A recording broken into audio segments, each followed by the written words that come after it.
which is why I've always thought something of it. This was sometime mid-last year, around July, I think. He was doing grocery delivery on the side at the time, similar to apps like DoorDash and stuff like that, but it was in a pretty rural area. Not the main part of town either. He got sent out to one of those sort of semi-rural areas where it's basically farmland mixed with random houses. It was already pretty late as well, around 10:30 p.m, and he said that he'd almost declined the job because it was out of the way, but it paid a bit extra, so he took it. The place that he had to deliver to, it was down a long stretch of road with no streetlights, just fences, paddocks, and the occasional driveway.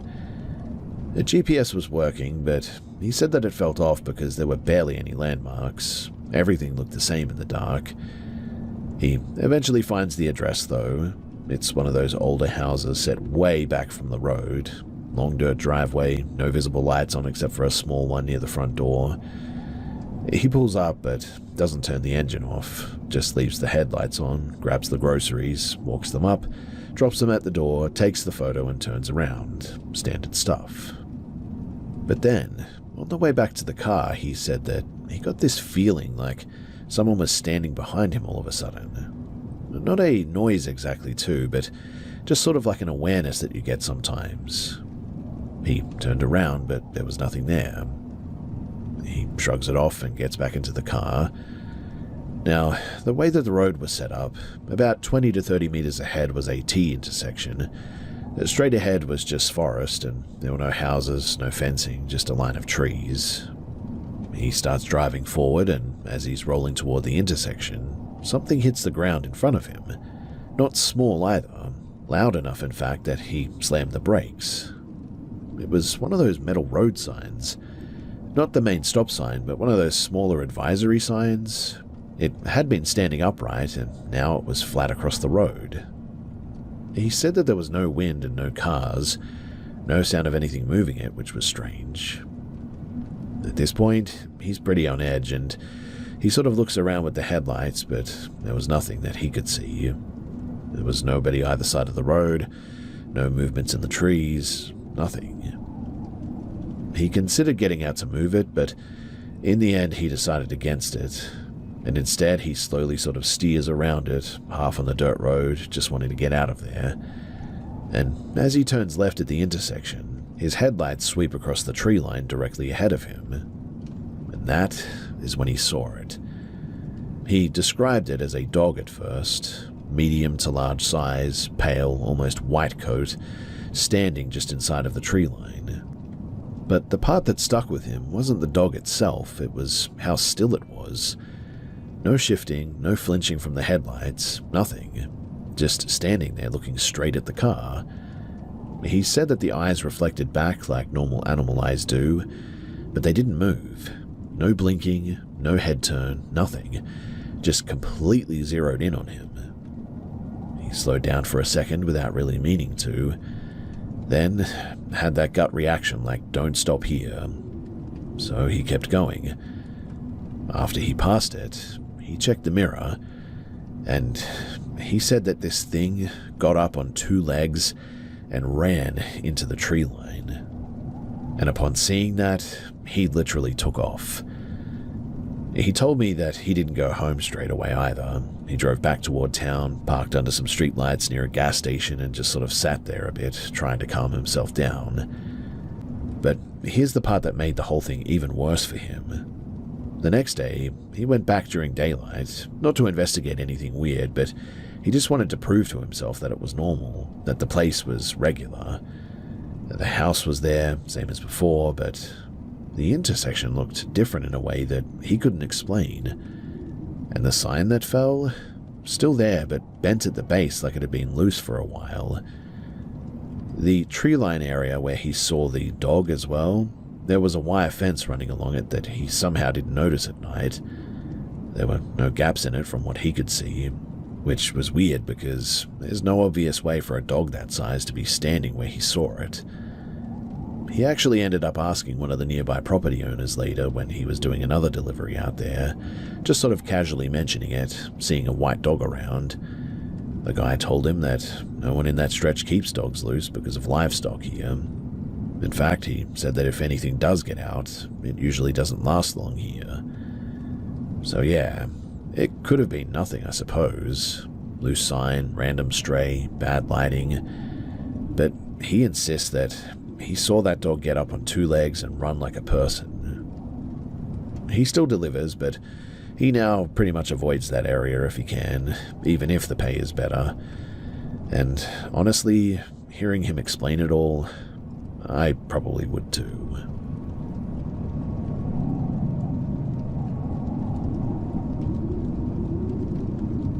So I'm 31, hadn't dated properly in years, and finally decided to get back into it. I downloaded a couple of apps, wasn't expecting much, just figured that I'd meet some people and see how it goes. I matched with this guy, he called himself Ryan. He seemed normal enough over text, a bit dry, but not in a bad way. We talked for a few days, and then he suggested hanging out at his place, just playing some games and having a smoke. The first weird thing happened, though, before we even met. We were on the phone just confirming the plan, and out of nowhere he goes, "Hey, just so you know, I'm not some psycho or anything." Then he kind of laughed after that. It wasn't said like a joke, though, more like he wanted me to react to it, I guess. I really didn't know what to say, so I just sort of laughed it off and I moved on.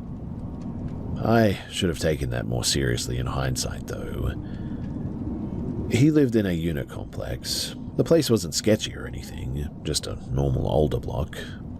When I got there, I could tell straight away that something was off, though. Not dangerous yet, but just off. He looked tired, like he hadn't slept and his eyes weren't really focusing properly. I sat down and noticed a bunch of these tiny liquor bottles on the coffee table, some empty and some still sealed. He cracked another one open while we were talking and just drank it straight. I asked if he'd been out or something and he said no, he'd just been trying to relax a little bit. We put a game on, but he couldn't focus on it at all. He kept restarting conversations, asking the same questions twice, then saying things that contradicted what he had just told me. Sort of like he'd say that he'd worked full-time, then 5 minutes later, say that he hadn't had a job in like 5 months. Stuff like that. Then he said it again. "You're all right. I'm not going to hurt you or anything, you know." Same tone as before, not joking, just dropped it into the conversation like it belonged there.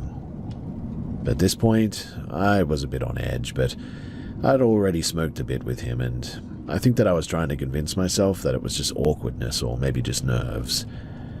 He tried to make a move at one point. I went along with it for a bit, but he just sort of stopped halfway through and just sort of zoned out, like completely checked out for a few seconds. Things got weirder too. He asked if I could help him with his back because he said that it was locking up. I said sure. I've done basic physio stuff before, so I was being careful, nothing rough. And after a minute he goes, "No, that's not how you do it," and tells me to switch so that he can show me. We swap, and almost immediately I knew that I had made a mistake. He started pressing down way too hard, not like a normal massage at all, like full body weight, sharp pressure. I told him to ease up a bit and he said, "It's meant to hurt though, that's how you fix it." I told him straight up that it was too much and to stop. He didn't really stop though, just sort of adjusted slightly, still way too rough. Then he just suddenly asks me, "Do you ever think about why you don't take care of yourself?" That threw me. I've got pretty bad teeth, always been a bit insecure about it, so I assumed that that's what he meant. I just kind of shrugged it off and didn't answer properly. Then he starts talking about his sister. Says that she died a few years ago, says that she went to a guy's house for the first time and never came back. I didn't interrupt, just let him talk. But the way that he was saying it didn't feel like he was opening up. It felt rehearsed almost. Then he goes quiet for a few seconds and says, "I think about it sometimes," like what it felt like from his side. That's when my whole body just went cold, like instantly, full-on panic response, no build-up, nothing. He was sitting on my lower back at that point, not pinning me exactly, but enough that I couldn't just get up normally. And I had this really strong intrusive thought that if I stayed still, something bad was about to happen. Not based on anything that I saw, but just sort of a gut reaction that I couldn't ignore any longer. I rolled over pretty quickly and sat up, tried to keep it casual, and said that I needed to head off because I had an early start and all that. He didn't argue, but he just sort of stared at me for a second too long before moving off. While I was grabbing my stuff, he said again, "You're safe here, you know that, right?" Same exact tone as before, no smile. I left straight away. Didn't run, but I certainly didn't hang around either. I got in my car and locked the doors before I even started it, and the whole drive home I kept checking my mirrors, which I don't normally do, but it just felt like I needed to that day. The next day, he started messaging me again too. Nothing aggressive, but the vibe was certainly off. Like overly familiar, then suddenly cold, and then back to normal. It's difficult to explain just how this felt, but it just wasn't like before. I told him that I wasn't interested in meeting again, and asked him to not contact me anymore. He sent one more message that just said, "Fair enough," and, well, that was it. I blocked him on everything after that. I really don't know what his deal was. Maybe he was just drunk and dealing with some serious issues. Maybe I overreacted a little bit, I guess, but I've met plenty of awkward or drunk people before and never had that level of alarm go off in my head. It wasn't any one specific thing, I suppose. It was more the repetition and the way that he talked about violence like it was something that he'd thought through, and how physical he got without really responding when I told him to stop. I've trusted that feeling ever since then. If something feels off early, I don't try to rationalize it anymore. And while that night could have just been something weird and really nothing else to it, I wasn't interested in finding out just how it might have ended if I had stayed any longer.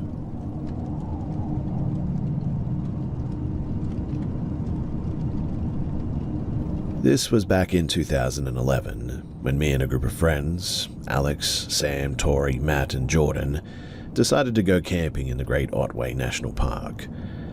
We picked a backcountry spot, far off the main tracks. None of us were drinking that night. Tori's allergic to alcohol or something, and it was a dry trip for her. We set up camp, built a small fire, and were just hanging out, chatting about random stuff. At some point, I noticed Alex got really still though. He just stopped talking mid-sentence, his head tilted slightly like he was listening to something. He whispered, "Shut up, just listen." We all froze, and then it hit me. The forest, it was completely dead. Not quiet for a minute, but every sound had just been completely erased. And there were no crickets, no birds, nothing. Normally you would at least hear frogs, and in the trees the faint rustle of wildlife, but now there was nothing. Alex's voice was barely a whisper. "Guys, this doesn't feel normal. It could be a predator, maybe a big cat or something. We probably want to move to the car at least." Before anyone could react though, something appeared maybe 30 meters away in the tree line. A small red orb, glowing from within, moving slowly between the trees. It wasn't a flashlight, it wasn't a firefly, it wasn't a reflection. It had its own light, like molten metal suspended in the air. It moved deliberately too, weaving behind trunks and branches, disappearing for a second and then reappearing. It lasted maybe 20 seconds, I would say, then dimmed and just vanished. And just like that, the forest sounds, they came back. The frogs, the wind, the subtle buzz of the night, it all returned at once. We sat there stunned. Nobody spoke for a solid minute. I finally said, "There's no road behind these trees, right?" We all agreed. No cars, no distant lights, nothing. We got up slowly, our eyes scanning, but we didn't see anything. We didn't talk too much after that. We decided to pack up and move to a proper campsite with other people instead. Something lit, something that felt safe. We didn't even joke about it until the next morning, when we explained the situation to the site manager, trying to make it sound sort of ridiculous so it wouldn't freak her out. Her face, though, went completely blank. Then she leaned in and said, "This area, well, it's old growth, and stories like that aren't unheard of here. Some people say it's spirits or something, some say legends, no one really knows. But it's not the first time that people have seen a light out there. We were 6 experienced campers at this point. None of us had ever panicked like that before. And Alex, he's basically a forest professional now. Works in forestry half the year, in fact. And I mean, he's seen all kinds of wildlife, been in situations that most of us couldn't even handle. And even he admitted that he was shaken for weeks afterward. I remember the sensation vividly too. The forest going silent, the way that my heart felt like it was pounding in my ears, and that orb hovering and flickering, casting faint red shadows on the nearest trees. It moved about the speed of somebody walking casually, I would say, and while it seemed like there was a weight to it, it was also like it wasn't entirely subject to gravity. My stomach turned and I could feel my body tensing in a way that I didn't know was even possible. I've almost died before once, but the fear from that orb, I would say that it was worse. We still talk about it from time to time when we get together, and it's always the same. Goosebumps, a cold feeling in your chest, and that mental knot in the pit of your stomach. I've had nightmares about it for years, in fact. And honestly, I don't know what it was, and I'm not even sure that I want to. Even sharing this now, thinking about the way that that light moved, how the forest seemed wrong, it's giving me chills. There's definitely something out there that we don't understand, something that can make the world go completely silent for a moment like that. And it's big enough and intelligent enough that you notice it before you even realize that you're that terrified.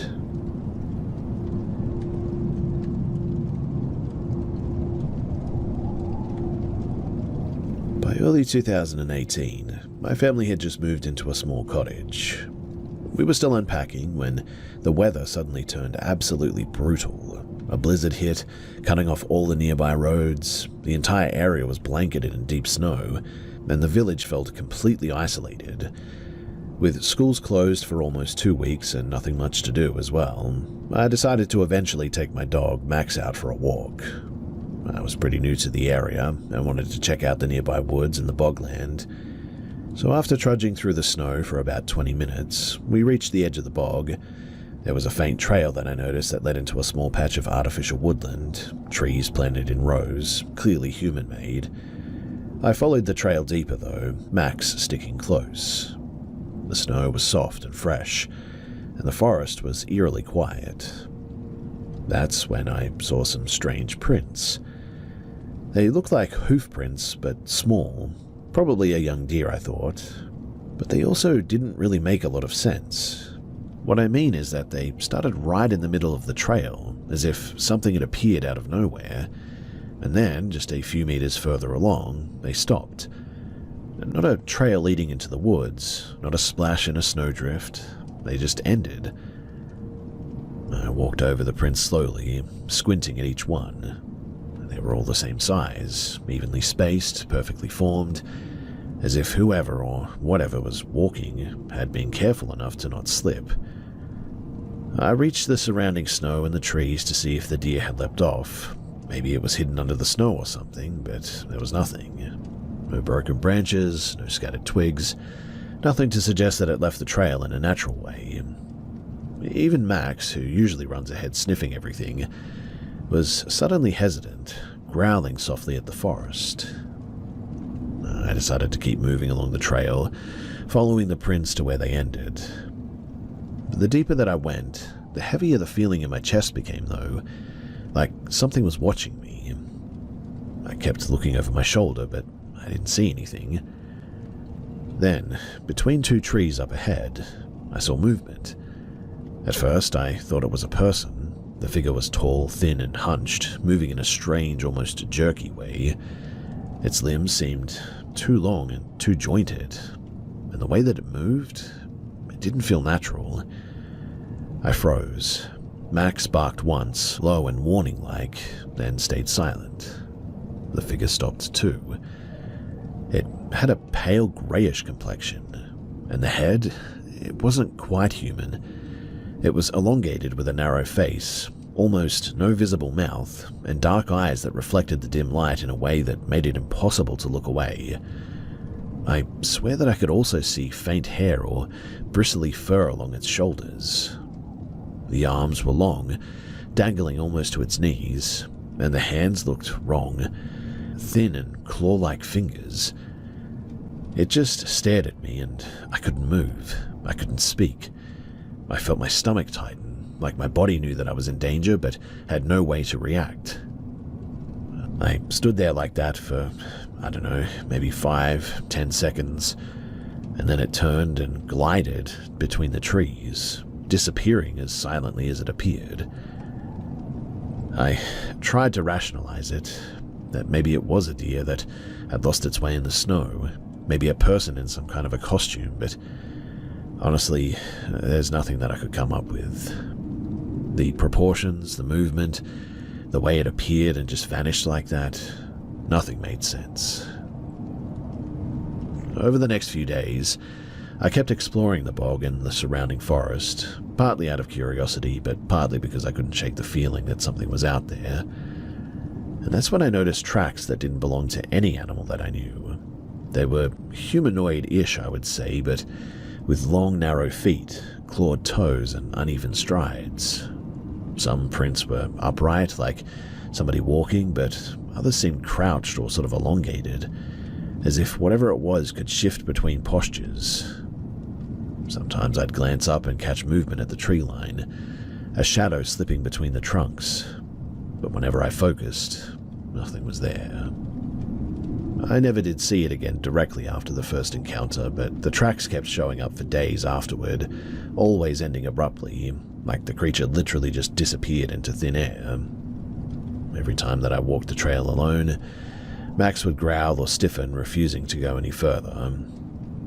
And years later, I still have no explanation. I have the snow-covered landscape, the prints, and the memory of something distinctly inhuman watching me from the woods.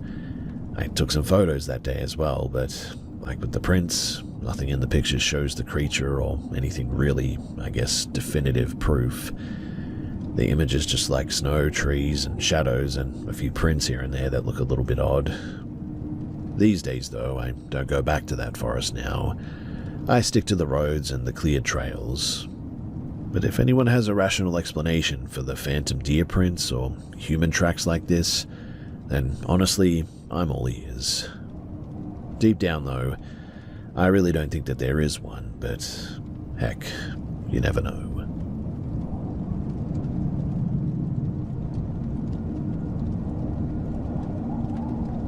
So myself and a friend of mine were driving back after a few days away. It was a long, empty highway, barely any traffic. Must have been around 2 a.m., maybe a little bit later. The weather was pretty bad though, heavy rain. Not quite a cyclone or anything, but strong enough that visibility was trash and the road was basically reflecting headlights like a mirror. We'd been holding it for a while and finally pulled off near one of those sort of small roadside fuel stops. It's the kind that had like one building and nothing else for miles. It was closed. No lights on inside, no cars parked there, just us. We walked a bit away from the building towards some scrubland next to a low hill. Not dense forest or anything, just scattered trees and rocks.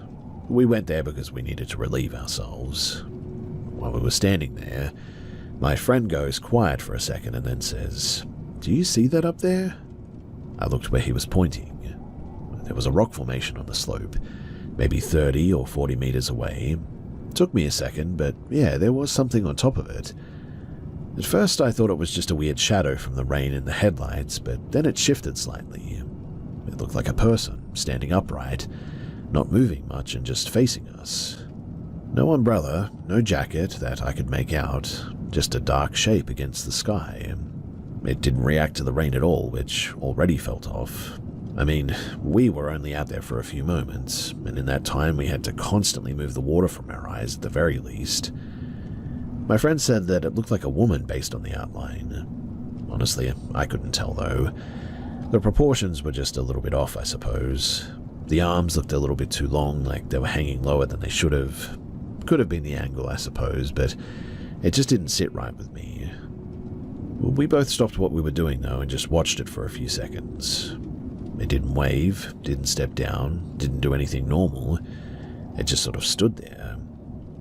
At that point, we went back to the car, and once inside, we had that moment where you sort of try to convince yourself that it's nothing.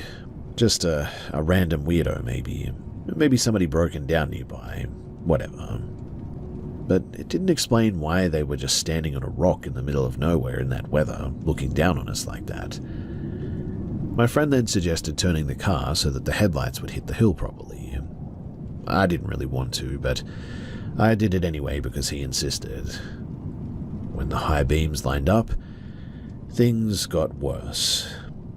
You see, the figure on the rock was gone, but instead, off to the side of the rock, we saw two people suddenly, both crouched down, dragging something across the ground. It looked like a large bag, the kind that you'd use for like heavy rubbish or maybe equipment or something. They were pulling it behind the rock, like they didn't want it visible from the road. Both of them were dressed fully dark, hoods or something over their heads. When the lights hit them, they both turned at the same time. That's when I noticed their faces. They were not normal. Covered, but not just cloth, something solid. Smooth, pale shapes where their faces should be. It could have been masks, I suppose, but they didn't reflect light like plastic usually does. More matte and no visible eye holes from where we were. They only looked for maybe a second before continuing what they were doing, like we didn't even matter. What stuck with me more, though, was just how they moved. Not coordinated like two people working together, more like they were both reacting to the same signal at the exact same time. They were sort of in sync in a really weird way. I didn't wait around. I put the car in drive and got back on the highway straight away. We didn't talk much for a bit and just drove. About 10 minutes later, my friend asked me if I noticed something else back there, and I said yeah, the masks, the bag, all of that. And he said no. Before we turned the headlights, when the figure was still on the rock, he thought that it bent down in a way that didn't make much sense. Like the legs didn't bend properly, more like it sort of folded in on itself before dropping out of sight. I personally did not see that, but it certainly lines up with how I felt at the time, that whatever was up there, that it didn't move like a normal person. Here's the part though that really bothered me. So the next day I checked the map to see exactly where we stopped. That patch of land isn't connected to anything. No nearby houses, no side roads leading into it. Really, there's absolutely nothing there for miles. Just highway and scrub. Also, with just how bad the weather was, I mean, we should have seen at least one other car if people were out there doing something. But unless they really hit it somewhere, I mean, I didn't see one. No headlights, no engine sounds, nothing except for the rain. I never did report it. Didn't feel like there was anything concrete to say without sounding absolutely insane. I mean, two guys with masks dragging a bag in the rain and some strange figure that folded in on itself up on a rock. That isn't exactly useful without details, and we didn't stick around long enough to get any either. Still, the part that I cannot explain is the first figure. I mean, where did it go in that split second? And why did it look so wrong to me? I haven't stopped in isolated places like that at night since then, because honestly, it's just not worth it.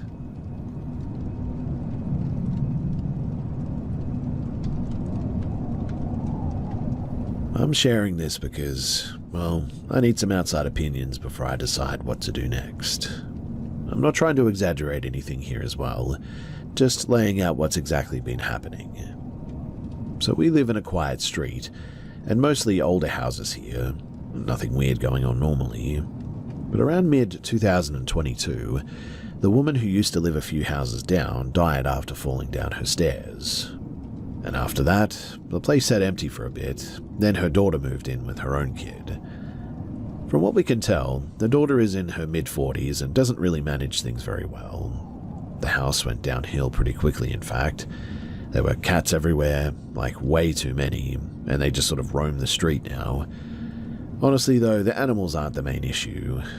Her daughter, I'll call her Elle for privacy reasons, is the problem. We don't know her exact age, but she looks older than a teenager, but certainly doesn't act like an adult either. It could be anywhere from like late teens to mid-20s, I would say. The mum told us that she's autistic, which, I mean, I can understand. But the behavior goes beyond anything that I've personally ever seen before. Like, the first thing that happened was with my partner. This was not long after they moved in. He was out walking the dog during the day, and Elle ran straight up to him, hugged him tight, and started crying. No warning, and he tried to ask her if she was okay, but she switched topics mid-sentence and started talking about something random. He figured that she had some kind of a disability and just sort of disengaged and left. At that point, it just sort of seemed awkward, but certainly not dangerous. My first direct interaction was a lot worse, though.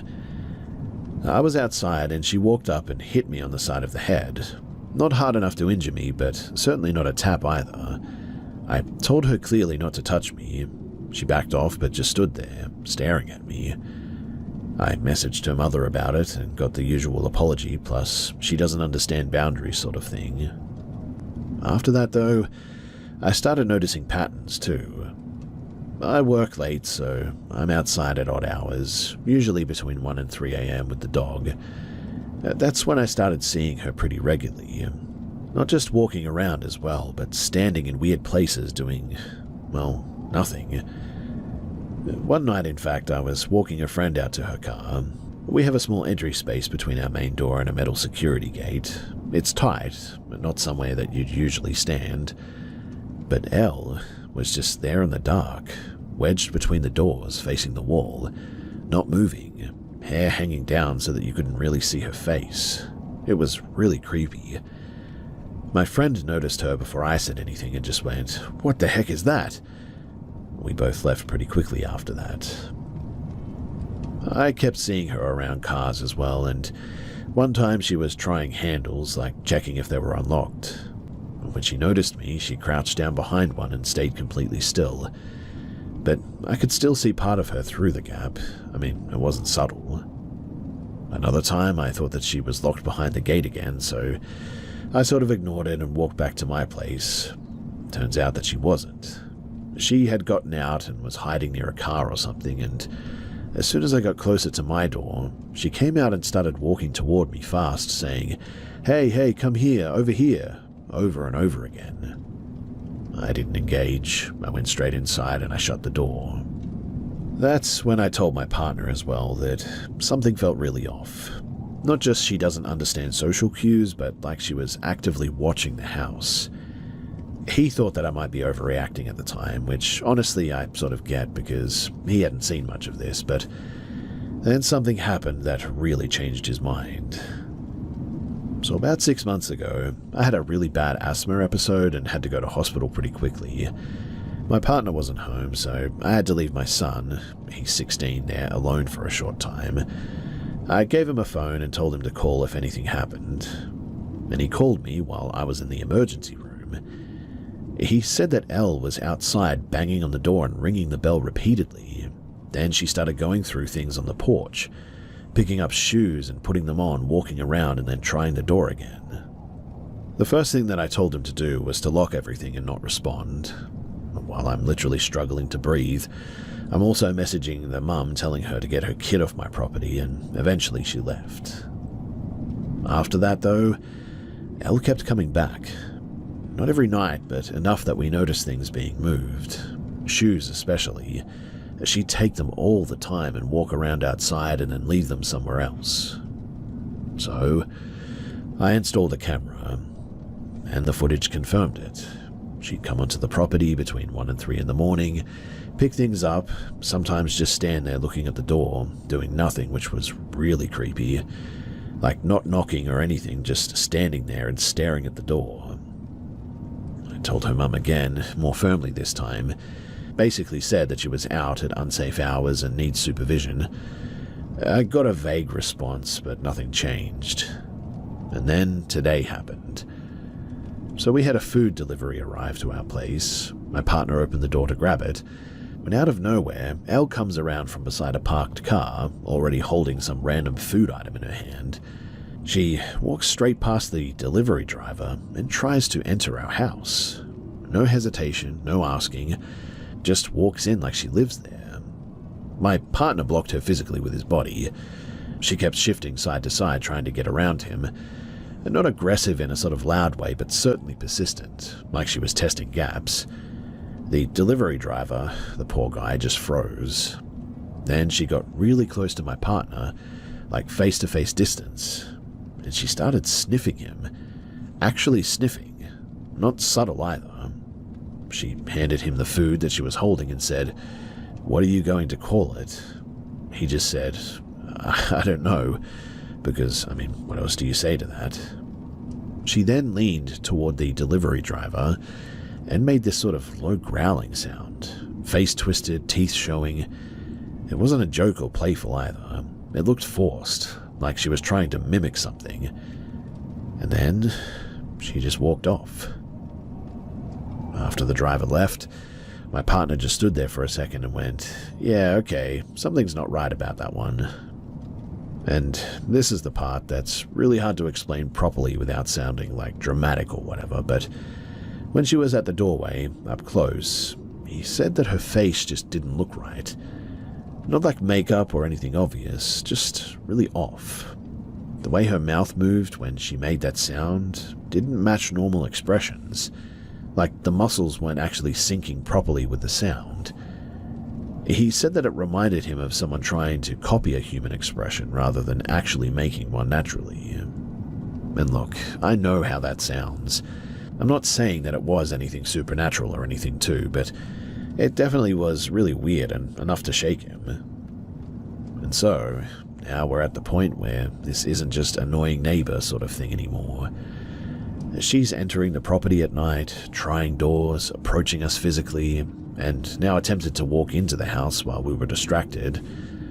Her mum isn't controlling it or trying to do anything about it too, and we're considering reporting it, but we're not sure how that goes given the situation. Right now we've added more cameras and keep everything locked, even during the day. And I don't think she's just wandering as well.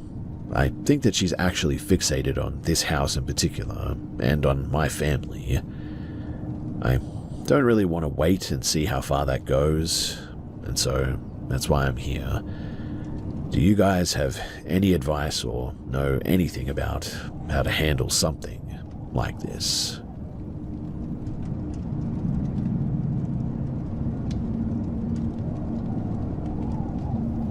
This was early 2023 in a unit that I rented.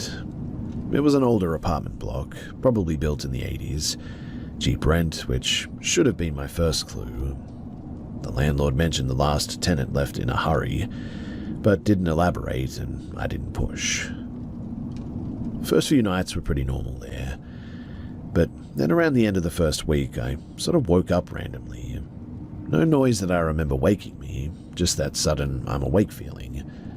I checked my phone, 2:17 a.m. I only remember the time because it kept repeating after that. Right after I checked it as well, I heard a small click from the hallway. Sounded exactly like the bathroom latch.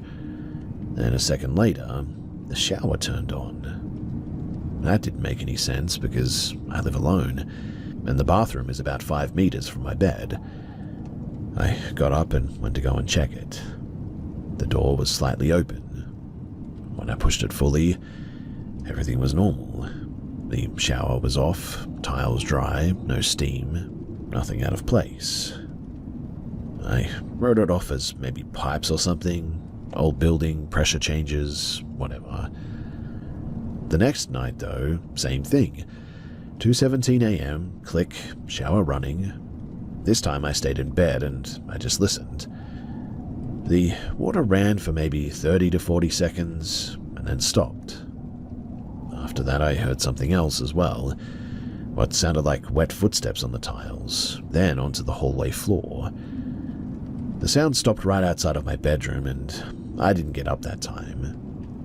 Morning came, I checked again. The floor was dry, no marks, no smell, nothing. By the third night I was already awake before 2:17 a.m. and I wanted to see if it would still happen if I was expecting it. And it did. Same sequence. The click, the water on. But this time there was another sound mixed in. Hard to explain, but it almost sounded a bit like breathing, but uneven, like someone standing under the water. Not loud, but certainly close enough that it felt like it was inside of the room with me. After the water shut off, I heard the steps again, slower this time. And my bedroom door handle moved slightly. Not a full turn, but just enough to make that small metal sound. I didn't sleep at all that night. The next day, I set up my phone to record the bathroom, propped it up facing the door in the shower, and I left the light off and just used the hallway light for visibility. I checked the footage in the morning, and at exactly 2:17 a.m., the bathroom door opens by itself, not wide enough, but just enough to show inside. Then the shower turns on. There was no one visible in the frame. After a minute, you can see something change in the mirror, though. Not a clear figure, but more like a darker patch inside of the steam, but the weird part is the angle. The mirror shows more of the room than the camera should be able to even see. At one point, it sort of looks like there's something behind where the phone is positioned. Tall shape, but sort of distorted. Not clear enough to identify, but definitely not just normal steam. I replayed it multiple times thinking that it was a trick of the light, or maybe compression artifacts or something. That night I stayed awake again, but this time I didn't stay in my bed. I sat on the edge facing the bathroom. 2:17 a.m., same as before. The door opens, water on. But now I could hear something else. I could hear, like, quiet talking. Not actual words at first, but more like someone trying to speak while out of breath. I got up and walked over. I don't know why, probably curiosity more than anything, but the bathroom was filled with steam, even though it hadn't been running long, and the mirror was fully fogged. Then I noticed movement on the mirror itself. Something was tracing lines through the condensation from the inside, almost like a finger dragging across it, slow and deliberate. I just stood there. It didn't spell anything out. It was just sort of random. I said out loud at this point, "What is this?" Not yelling and just talking. As soon as I spoke, though, the water shut off immediately, and everything went quiet. Then I heard something behind me. Not footsteps this time, but more like fabric dragging across the floor. I instantly turned around, but there was nothing there. When I looked back at the mirror, the random swirls and everything were now gone. Completely wiped, like it had never even been there. As you can probably imagine too, that was enough for me. The next day I started packing, and before I left, I asked the landlord directly if anything had happened in the unit before me. He avoided the question at first, then said that the last tenant complained about noise at night and water issues, but nothing was ever proven. I didn't push any further. But one more thing though is that on the last night I slept at a friend's place, but I went back the next morning to grab the last of my stuff, and I checked the camera one final time. There was a recording from 2:17 a.m. again. Same door opening, same shower turning on. But this time, for a brief second, the camera picked something up properly. In the reflection there was a figure standing in the hallway. Tall and thin, but you couldn't make everything out exactly. The head was sort of slightly tilted, I would say, like it was trying to look at itself in the mirror, and the way that it stood didn't look very stable. And then it was just gone again. I moved out that week, and I haven't had anything like that happen since then. I still wake up sometimes around that time, but there's no sounds anymore, thankfully. If it was just a plumbing issue or some kind of a structural issue, or fine, I could have dealt with that. But I've lived in older places before, and I've never experienced anything like this. Either way, I'm not going back there to figure it out, and I just hope that the next person, well, that they're doing okay.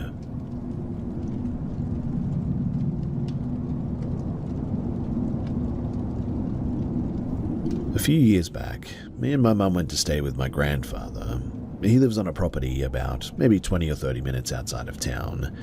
No close neighbours, just open land and a long dirt driveway. House isn't really that old either. He had it built around 2015. Inside, it's basically one big open area. Kitchen, lounge, dining, all connected. There's also one bedroom downstairs and a loft above it, laundry room at the back with a door that leads straight outside where the cars are, and at night, it gets properly dark out there. No street lights, nothing. And once the sun is down, you're just sort of in it. But we had been there a couple of days at this point, and one night, probably around 11:30 or so, my grandfather had already gone to bed and my mum was on the couch scrolling on her phone. I was sitting off to the side doing the same. Then we both heard the back door open. Not a slam and not a bang, but just that slow creak like someone pushing it in carefully. We both looked straight toward the laundry. No talking, just that look like, "Did you hear that?" Then came footsteps.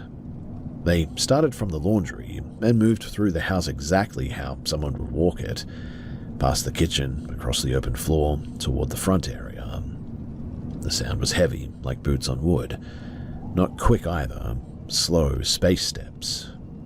There was also breathing. Not loud, but definitely enough to notice it.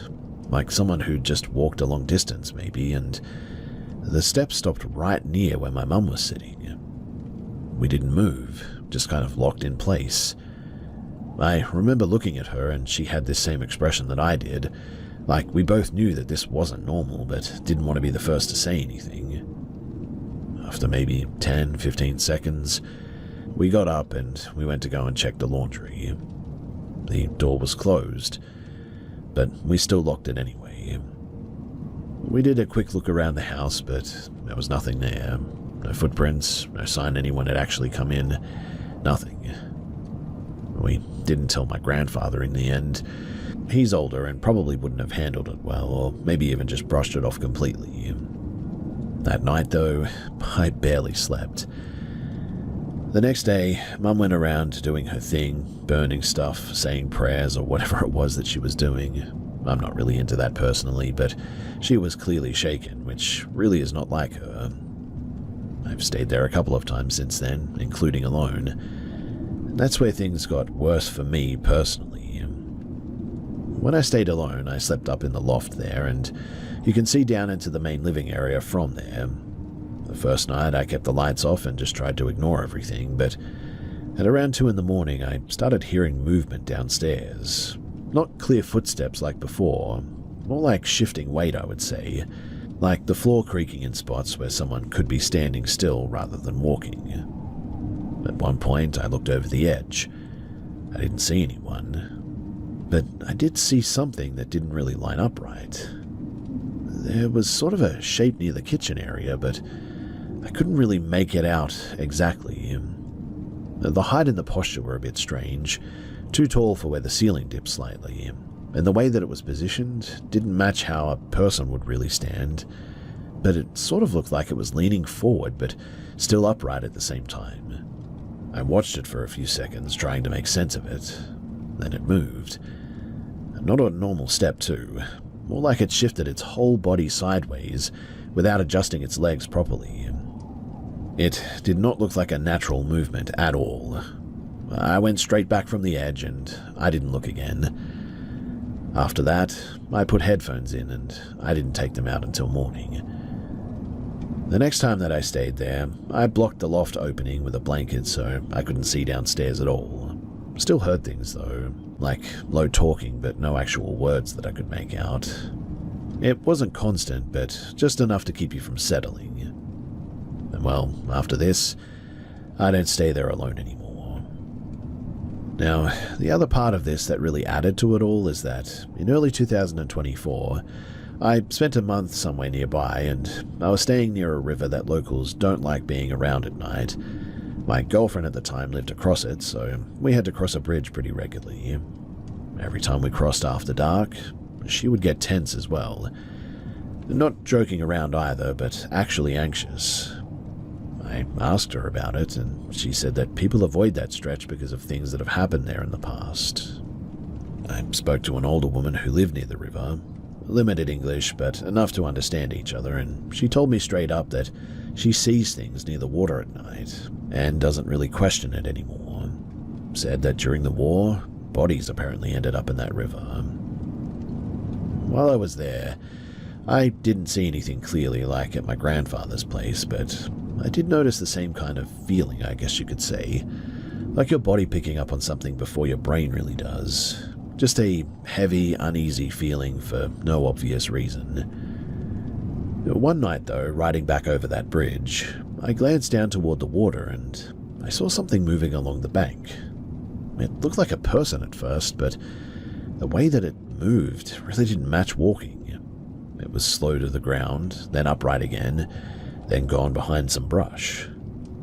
It could have just been an animal, I suppose, but it didn't move like one that I recognized. I didn't stop to check though, so I don't know, I can't be sure about that one. But between that and what happened back at home, I've stopped trying to fully explain all of this. I'm not saying that it's anything specific.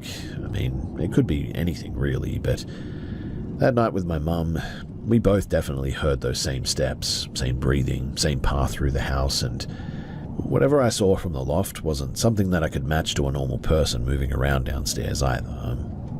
I still go out to the property from time to time, just not overnight unless somebody else is there with me, because that's about as far as I'm willing to test it.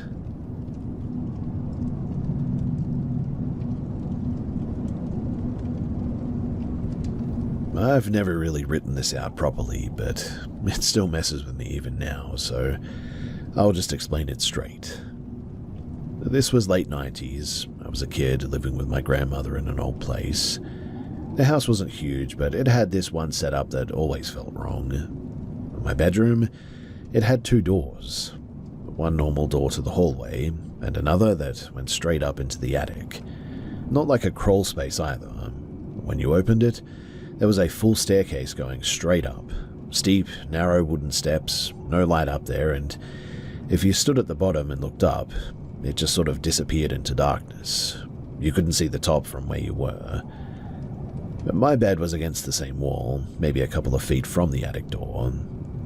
And at first, it was just noise. Heavy steps on the stairs, not like creaks, but actual weight, like someone was walking down slowly. It would come maybe about halfway down and then just sort of stop. It was like that every time as well. Just stop mid-stair, like whoever it was paused. There were no footsteps going back up either, just silence afterward. This started happening when I was home alone. My grandma worked as a live-in carer, so she'd be gone like a couple of days at a time sometimes. It was just me and my younger brother in the house a lot. And then it escalated. One afternoon, broad daylight, I'm sitting in my room and the attic door handle starts turning. Not a shake from like loose fittings, but like someone on the other side actually trying it, slow and then harder. I didn't stick around to figure out what was going on. I ran straight out of the house and sat on the back steps until somebody came home. That also happened more than once. Another time I went to take a shower and I made sure the attic door was shut before I left the room. I got into the habit at some point, but when I came back, the door was fully open. Not cracked, but wide open. Nobody else was inside. My brother was outside at the time. But I didn't even go back in properly. I just grabbed what I could and I left. The worst one, though, that's the one that stuck with both of us. So one morning before school, I was getting ready and my little brother was in my room, messing around with some old tapes or something. We were both in there, nothing unusual going on, when, out of nowhere, he just sort of bolts. No warning, no yelling first. He just sprinted out of the room, through the house and straight out the back door. Didn't stop to grab shoes, didn't look back, nothing. Obviously, I followed him outside, but he was already gone down the street. We didn't find him ourselves. Police picked him up a few miles away, barefoot. He had a fever by the time that they brought him back, which didn't make sense because he was completely fine earlier that morning. He didn't explain what had happened right away. In fact, it took years before he even said anything about it. After that day, I was done sleeping in that room, though. Couch, floor, anywhere else but there. If my grandma was home, I'd sleep in her room as well. Eventually, she asked me why, and I told her straight. Something was coming down from the attic when she wasn't there. What I didn't expect was her reaction. She didn't laugh it off, didn't argue, and just went really quiet. Later on, when I was older, she admitted that she had heard things too. Not the same as us, but enough that she didn't like going near that part of the house at night. She had someone come over, a church guy apparently, and they went through the house saying prayers, doing their thing. After that, the activity did drop off a bit. Not completely gone, but definitely not as frequent. Anyway, I moved out as soon as I could when I got older. And here's the part where my brother eventually told me. So years later, he said that when he was in my room that morning, he heard the steps coming down the attic stairs, same as I used to. But this time, they didn't stop halfway. He said that two figures came down. He described them as looking like people at first glance, but wrong when you looked properly. He said that the faces just didn't look clear to him, just kind of flat and hard to focus on. He said that they walked straight up to him, grabbed him, and lifted him off the ground. Not violently, but just like he weighed nothing. Held him there for a few seconds, and then dropped him. And as soon as his feet hit the floor, he just ran. He swears, too, that that's exactly what happened. And knowing how he reacted that day, I really don't think that he made it up. I never saw anything like that myself personally, just heard the steps, the handle, and the door. But I will say this. Those footsteps never sounded like a normal person using stairs. The spacing was always wrong. Too even and too heavy, like something placing weight without adjusting properly. I'm in my 40s now, and I still think about that house. Every now and then, I'll drive past it when I'm in the area too. Nothing looks different from the outside. It still looks the same. But even driving by, you get that same feeling. Like you just really shouldn't be there for too long. I don't dream about monsters or anything like that. It's always the same setup to me. Me sitting in that room, hearing something come halfway down those stairs and then stopping. And always just waiting there.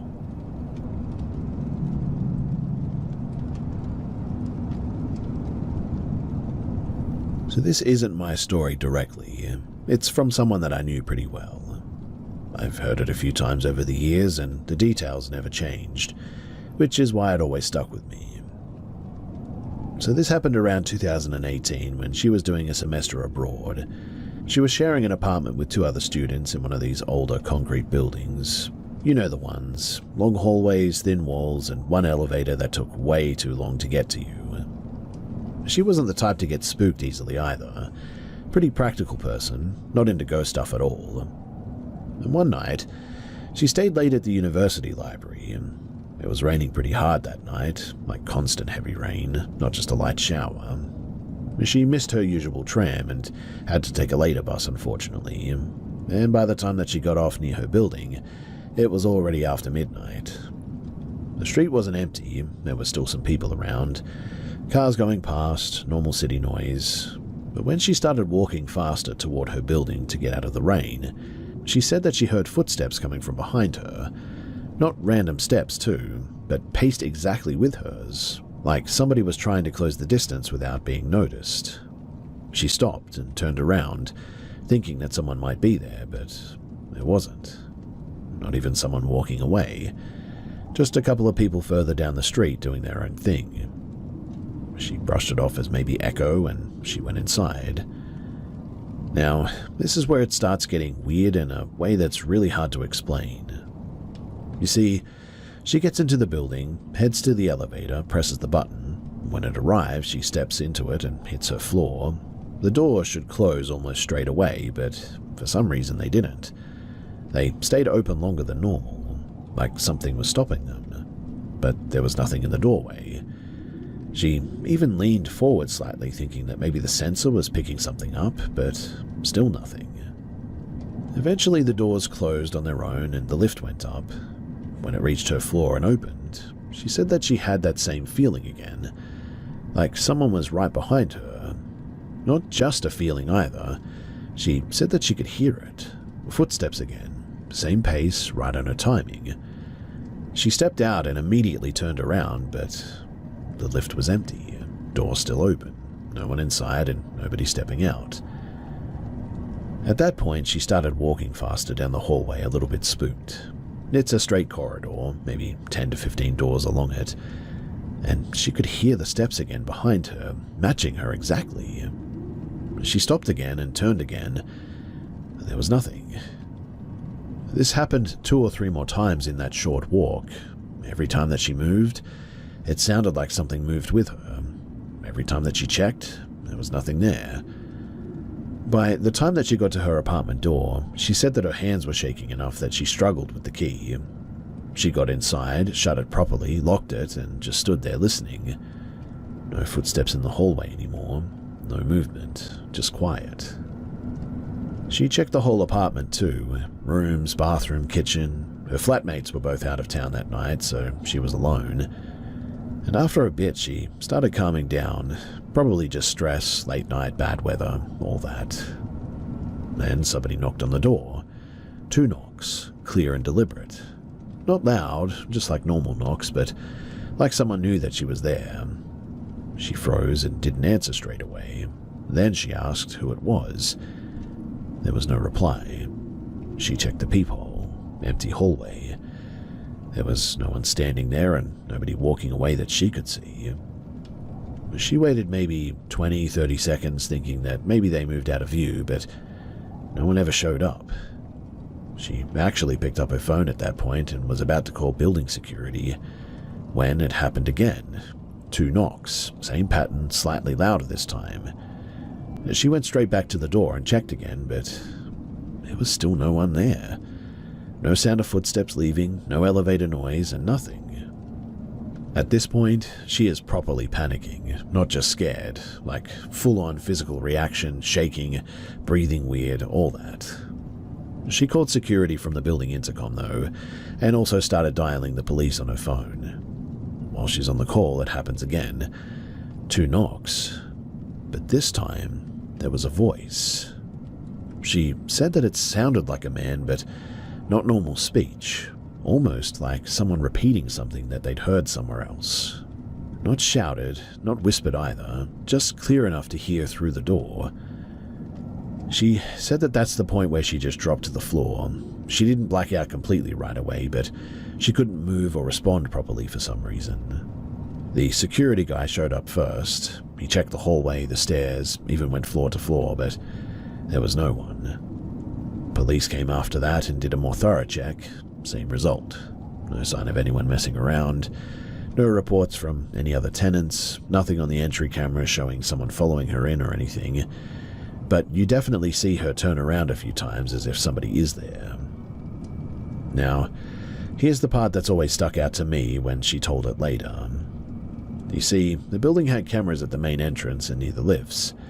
Security reviewed it with her the next day, and she walks in alone, stands at the elevator alone, gets in alone, doors stay open for longer than usual, noticeably longer, but there's nobody else entering. And when the lift reaches her floor, the camera in the hallway shows the door open and her stepping out. No one behind her, no delay, no shadow, nothing of that sort. And after she goes into her apartment, no no one is seen walking up to her door at any point before the knocks happen, but you clearly hear the knocks. After that night, she didn't stay there alone again. Either stayed with her friends or made sure that one of her flatmates was back. She also started using the stairs instead of the elevator, even though it was slower. Nothing like that ever happened again while she lived there, but she said that one thing never went away. Every now and then, especially late at night, she would sometimes hear knocks somewhere in the building. Not always her door, sometimes faint, like from another floor, and obviously that could just be normal, like people visiting or whatever, but still, she was always freaked out by it. She moved out as soon as her lease ended anyway, and she doesn't talk about it much now, but the one detail that she always repeats the same way is that timing. 2 knocks every time and same spacing. And she always says that the fact that whatever was making that noise never once showed up on the other side of the door was always a bit troubling to her.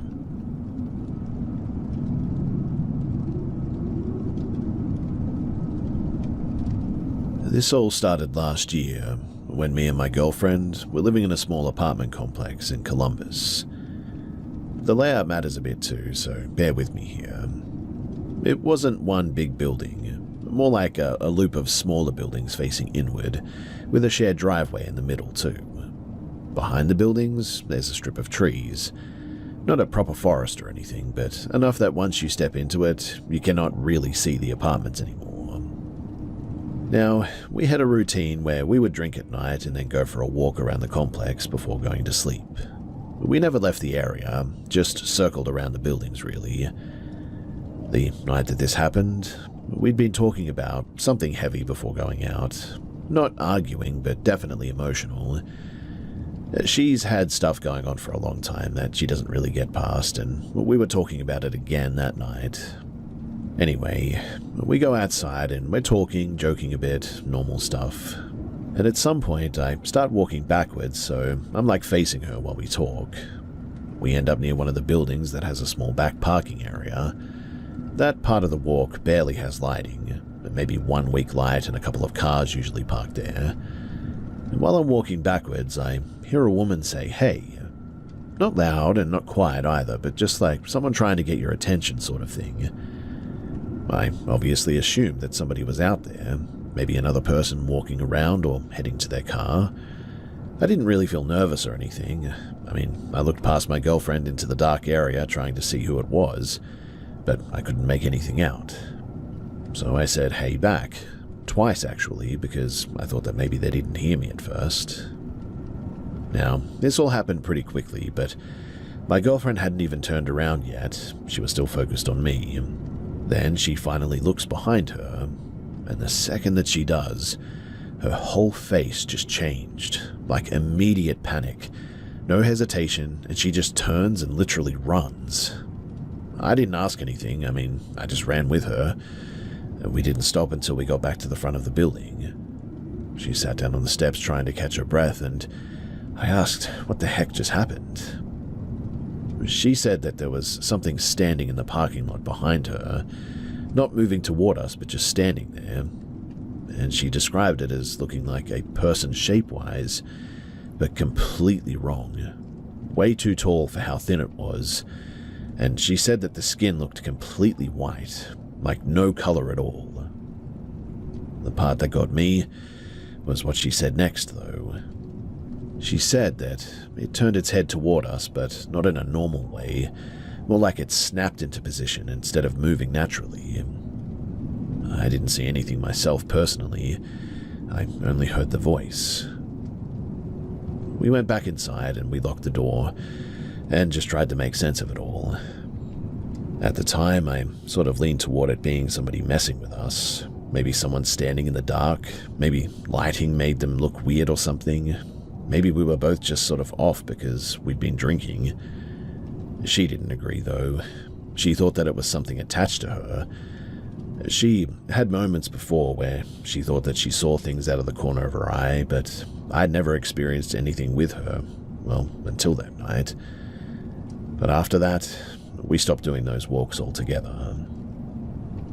Nothing major happened again while we lived there, but she would occasionally say that she felt like someone was watching her when we were outside at night. We moved out a few months later, different part of the state, new place, new setup. I honestly forgot about the whole thing. Then, more recently, I went out of town for a couple of weeks to visit some family near Asheville.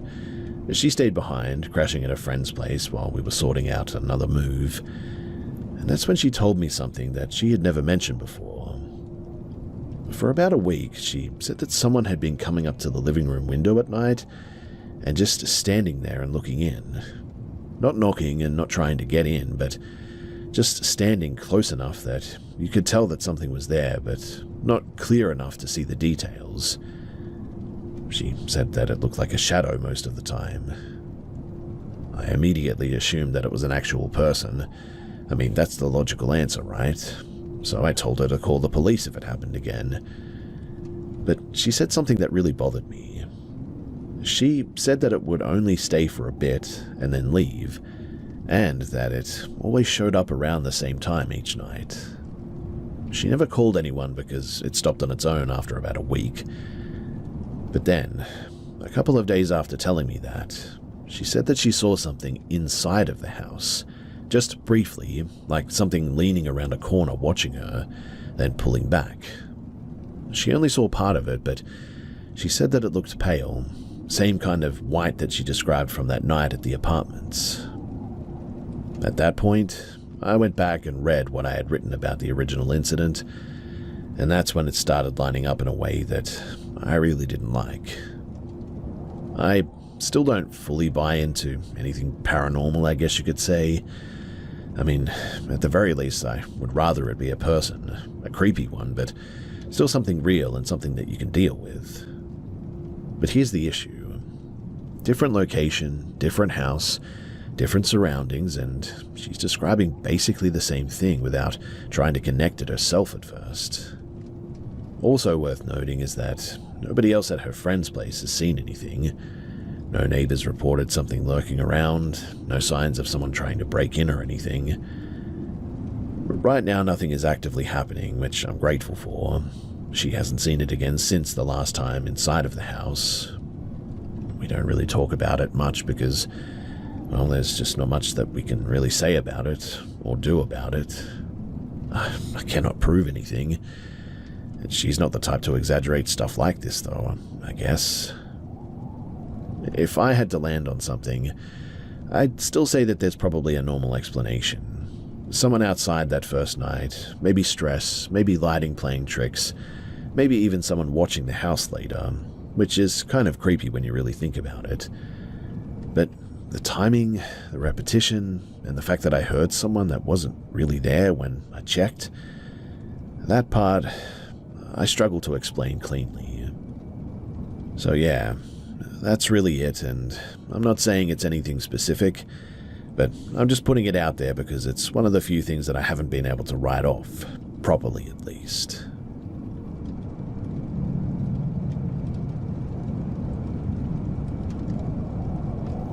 So this happened when my partner and I were doing a lot of camping trips. We weren't new to it either. We'd been doing regular trips for years in all kinds of weather. We were also pretty comfortable being out in the middle of nowhere. We heard about a smaller campground on the west side of an island, but sort of out of the way, not a major touristy spot. That's usually what we go for anyway, less people and quieter. We timed it around a long weekend, thinking that it would be busy at first and then clean out after, and that's pretty much exactly what happened. The first day there was a handful of other campers scattered around, families, a couple of older couples. Weather turned overnight though, and it was proper heavy rain, wind picking up and everything. By the next morning, we noticed people packing up early, and by midday, the place was basically empty. And I mean completely empty. No cars left, no movement anywhere, just us two.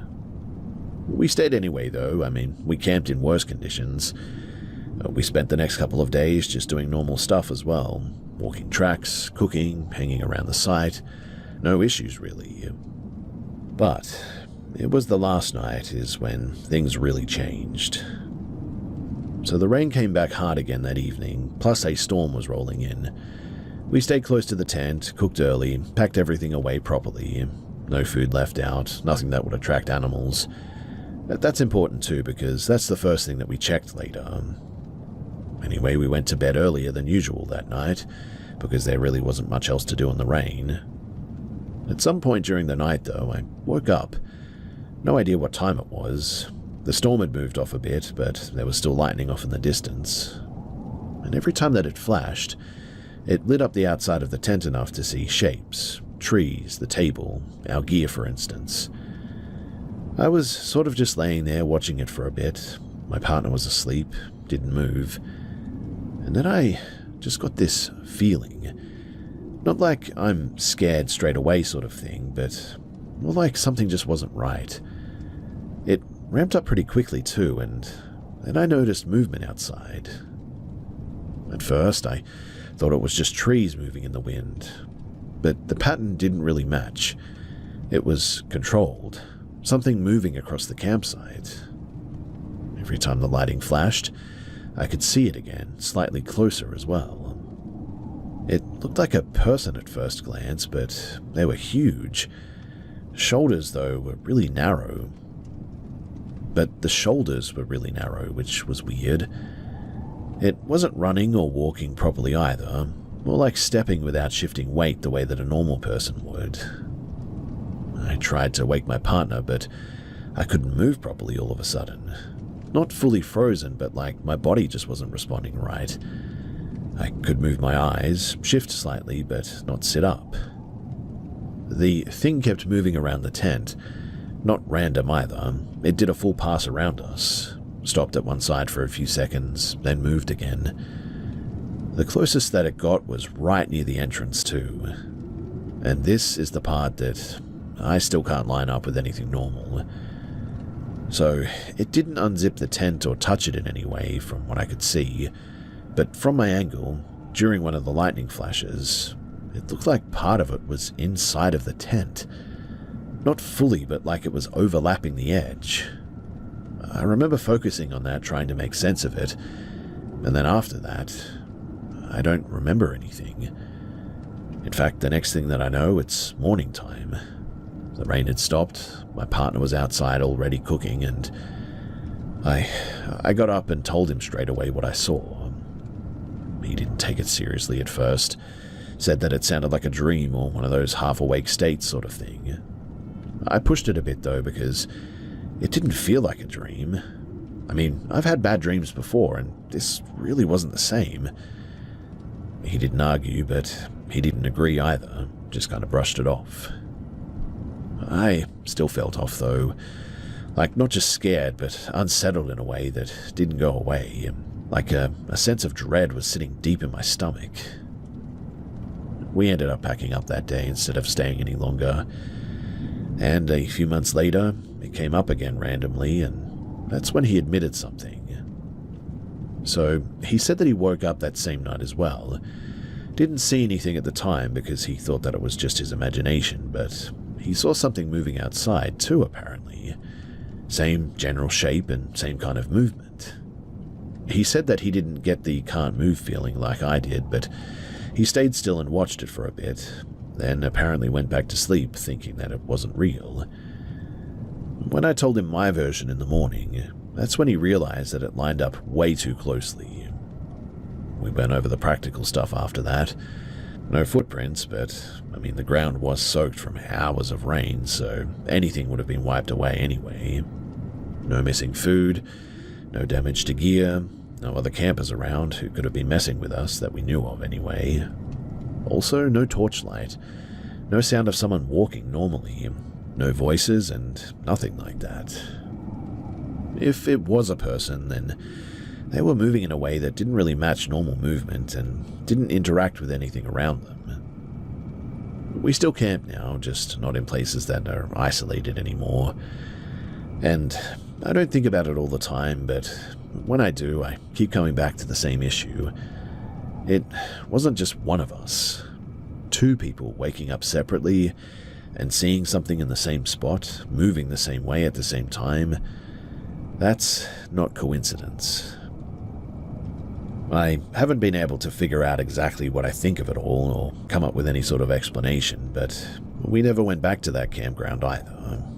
Not really because we think that something's there permanently, but just the feeling that we get when we think about that place, well, it's certainly not good.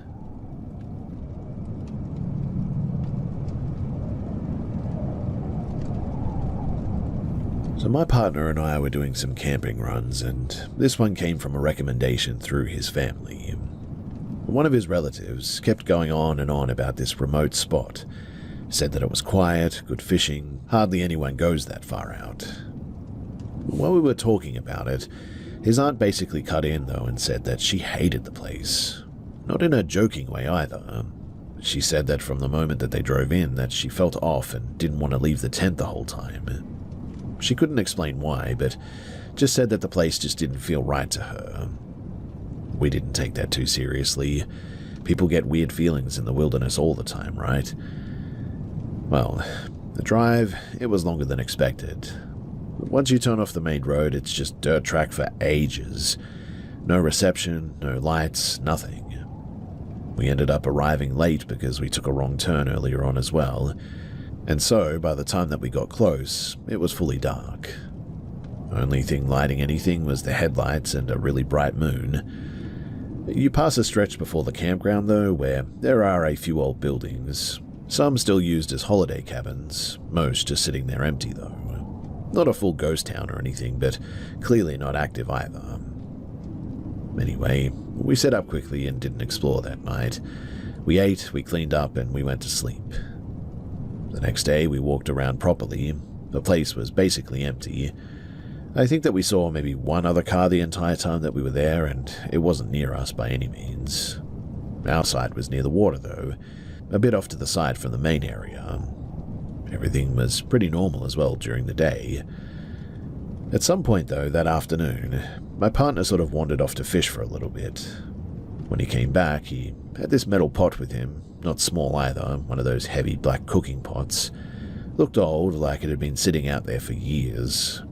So I asked where he got it from, and he said that it was near the edge of the water, half buried in mud. I told him that he probably should have left it there, but he just shrugged it off and put it out near our gear. Now, nothing happened straight away after that, which is why I didn't connect it at the time, but later on we both had a nap in the tent, and I woke up first. I could hear someone moving around outside, footsteps close to the tent.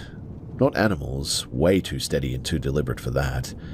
So I assumed it was him, and I didn't react right away. But then I heard him shouting. Not panicked screaming, but loud like he was trying to get somebody's attention, saying stuff like, "Hey, and what are you doing there? And this is our side." That's when I sat up properly. The way that he was talking, it wasn't casual. It sounded like he was dealing with someone who wasn't responding. I started getting up to go out, but before I unzipped the tent, he came back in. He looked off. Not terrified, but confused and certainly a bit shaken. He told me that there was a guy standing near the water, not doing anything aggressive, but just sort of standing there and stepping into the lake like he was searching for something. There was no reaction when spoken to, no turning around, no answering. Now, it was pretty cold at the time, not freezing, but definitely jacket weather. The guy apparently had no proper gear on, no jacket, no shoes that he could see clearly anyway, just walked straight into the water like temperature didn't even matter. He tried calling out again, louder, but nothing, no acknowledgement at all. Then the guy just walked back out and headed away from the site. Didn't rush, didn't look back, just left. My partner said that he was going to follow him just to make sure that it wasn't someone lost or in trouble or whatever. I told him not to though, but he went anyway. He was gone maybe 10 minutes, and when he came back, he said that he couldn't find anyone. But not just that. There was really nowhere that the guy could have realistically gone in that time without making noise or being seen at least. There were only a couple of other campsites in that direction, and they were empty. No cars, no gear or anything. Also, there were no tracks leading off clearly. The ground near the water was soft, so you would expect footprints, but between the damp soil and the debris, it wasn't obvious enough to track. We sort of both went quiet after that. At that point, it stopped being maybe we imagined something and turned into there was definitely something here and now they're gone. We packed up some of our stuff that evening just in case we decided to leave early as well. Nothing else happened that night, but neither of us really slept properly. The next morning, though, we had a look around the area in daylight. Tried to find where the pot came from, too. Couldn't find anything that looked like an old campsite or a structure nearby. We ended up leaving that day instead of staying any longer, too. On the drive out, we passed back through the section with the old buildings. One of them had a small group of people just sort of outside doing some maintenance work. My partner actually stopped and asked if anyone else had been camping near the lake or anything that they had seen. They said no. One of them mentioned, though, that occasionally people wander through from further out, but it's rare and you'd normally hear vehicles or see signs of it at least. We didn't mention the details and we just left it at that. But looking back on it all, the timeline just doesn't really work. From when we first saw the guy to when he disappeared, there just wasn't enough time for someone to walk far enough to be completely gone without making noise. Also, the lack of response. I mean, even if someone didn't want to engage, you'd at least get some kind of reaction when someone's yelling directly at you from a few meters away, surely. I really don't know what to make of it. I mean, it was a really weird situation. Either way, though, we left the pot behind when we packed up, didn't take it with us. And hey, call us superstitious, but I just didn't feel like it was something worth bringing home after all of that.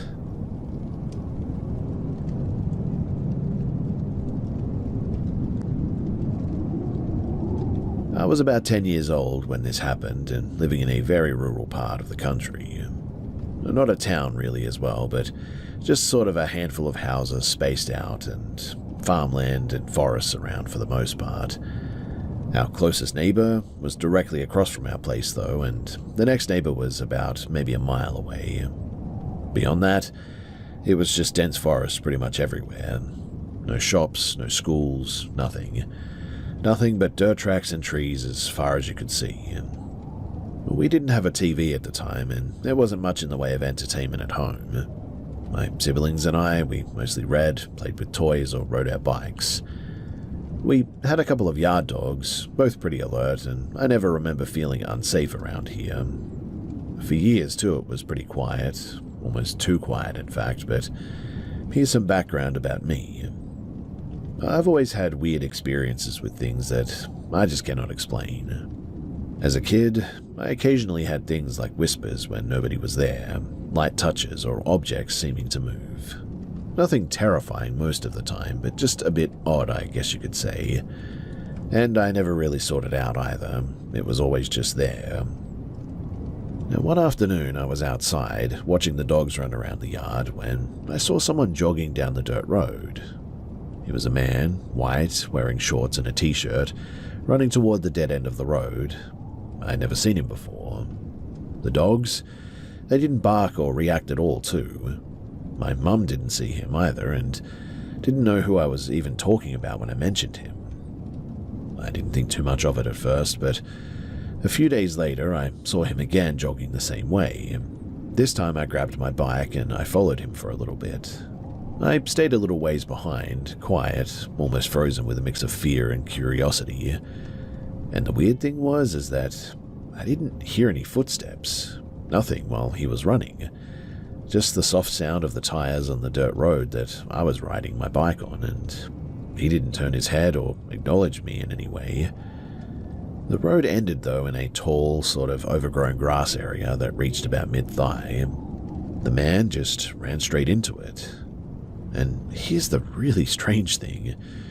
So, there was no rustling, no sound, and nothing moved around him when he did. He sort of seemed to glide through it almost. My instinct screamed at me to stop, but something made me keep going a little bit further. I got off my bike and I took a step toward the grass when I heard my mum's voice come from behind me, shouting, "Maggie." I spun around, but there was no one there. When I turned back to the grass, the man was now gone, like completely gone. I don't know if he just dropped down into the grass or what, but I could no longer see him anymore. But then my stomach dropped and, I don't know, I got scared and I ran home as fast as I could. My mum, though, was inside cooking and she hadn't left the house the whole time. After that, too, I never did see that man again. Even as a kid, though, I knew that what had happened wasn't normal. I felt like something had lured me out there, and it didn't want to be seen. I don't know if it was a ghost in a sort of typical sense either. Maybe more like an entity that I couldn't understand. Something that wasn't entirely human, maybe? Decades later, though, I went to see a psychic or a medium, and she said that apparently I had a guardian spirit protecting me, an older woman, not anyone that I know personally. She suggested that the moment that my mum's voice called me back was that spirit intervening, and I don't know how much of that is real, but it certainly fits, and so I can't just exclude it. Even now, though, thinking back about it, that whole situation still gives me chills. I still could not explain the man on the road, and I've never encountered anything like that again. It stayed with me all my life, too, because it was so weird, and I'm just grateful that something, whatever it was, made sure that I got back to my house safely.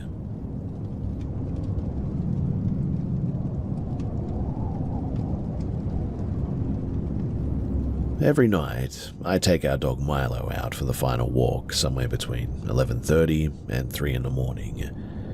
Usually it's just me and him, the street is pretty much dead quiet, and the occasional car passes maybe once every 20 minutes. I've done these late night walks for years now and never had a weird experience. Well, until this night. It was early autumn, around 1:10 in the morning I would say, and Milo had just finished his business. We were turning around to head back home when I suddenly got that somebody is watching me feeling. It's hard to describe, but it hits your stomach first, then the rest of you, and if you've ever had this feeling, then you'll know what I'm talking about. Anyway, as we passed the cars parked along the street, I could see across the road to the house directly opposite of ours. That's when I noticed a figure. At first glance, I thought it was the neighbor, since he sometimes walks late too, but it didn't move like a normal person. This figure was extremely tall too, easily like 2.5 meters tall, and unnaturally thin. Even from a distance, I could tell the proportions were just really wrong. Here's the thing too, there's a street light in front of our yard that normally lights up the entire stretch there, including the neighbor's driveway. But this figure, it was almost like a black hole in the light. Not a shadow and not a dark coat or a hoodie or anything, but just absolute darkness. Everything else in the vicinity was illuminated normally, grass, trees, the parked car, but this thing was darker than anything else around it, even the night itself. Milo, who is usually oblivious to everything except other dogs and interesting smells, didn't even seem to notice it though. He trotted along like nothing was wrong, which honestly made the whole thing even creepier. I tried to rationalize it at first, thinking that maybe it was some kind of a visual trick, or maybe a person in a long coat blending into the shadows. But the closer that I got, the more that I realized that the figure just didn't reflect or scatter light like anything normal would. Its posture was upright, completely still, and focused directly on me. I could feel it watching me, in fact, even before I consciously saw it. Normally, I'd walk straight to our driveway before cutting through to the house, but that would have put me directly across the street from it. I didn't want that, and so instead I detoured through the neighbor's driveway to our side yard, keeping as much distance as I could. I kept glancing over my shoulder the whole time, and it never moved. Not a step, not even a slight shift. It just stayed there.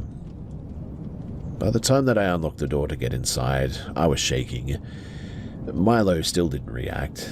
The thing across the street, it never seemed to move, never even made a sound. In the end, too, I sort of convinced myself that it must have been a trick of the light or my imagination, but I don't know, somewhere deep down, I knew that it wasn't. Since that night, I've walked the dog past that same street hundreds of times. I checked that exact spot every single time, too. Nothing ever happened again, and a part of me thinks that maybe that's even worse, because now I really don't have an explanation. What I have come to the conclusion of, though, is that it wasn't a person and it wasn't an animal, and there's no way that a human could have stood there without casting some kind of a shadow or reflecting any light. I've told friends about it, and most just think that I'm overreacting, but I keep remembering the way that it was just, well, existing there in the light, or maybe rather in the absence of it. Like I said, it wasn't like a shadow stretching. It was like the light itself avoided that space. I don't know what it was. It's the only experience in all of my late-night walks that makes me feel uneasy too, even now. I still take the dog out, as I mentioned earlier, but these days I keep my phone ready and I never take my eyes off of that part of the street. But has anyone else ever seen anything like this before? Something that seems alive, watching, but clearly isn't human? I'm serious too. I want to know if I'm going crazy or not, or if this is something else entirely.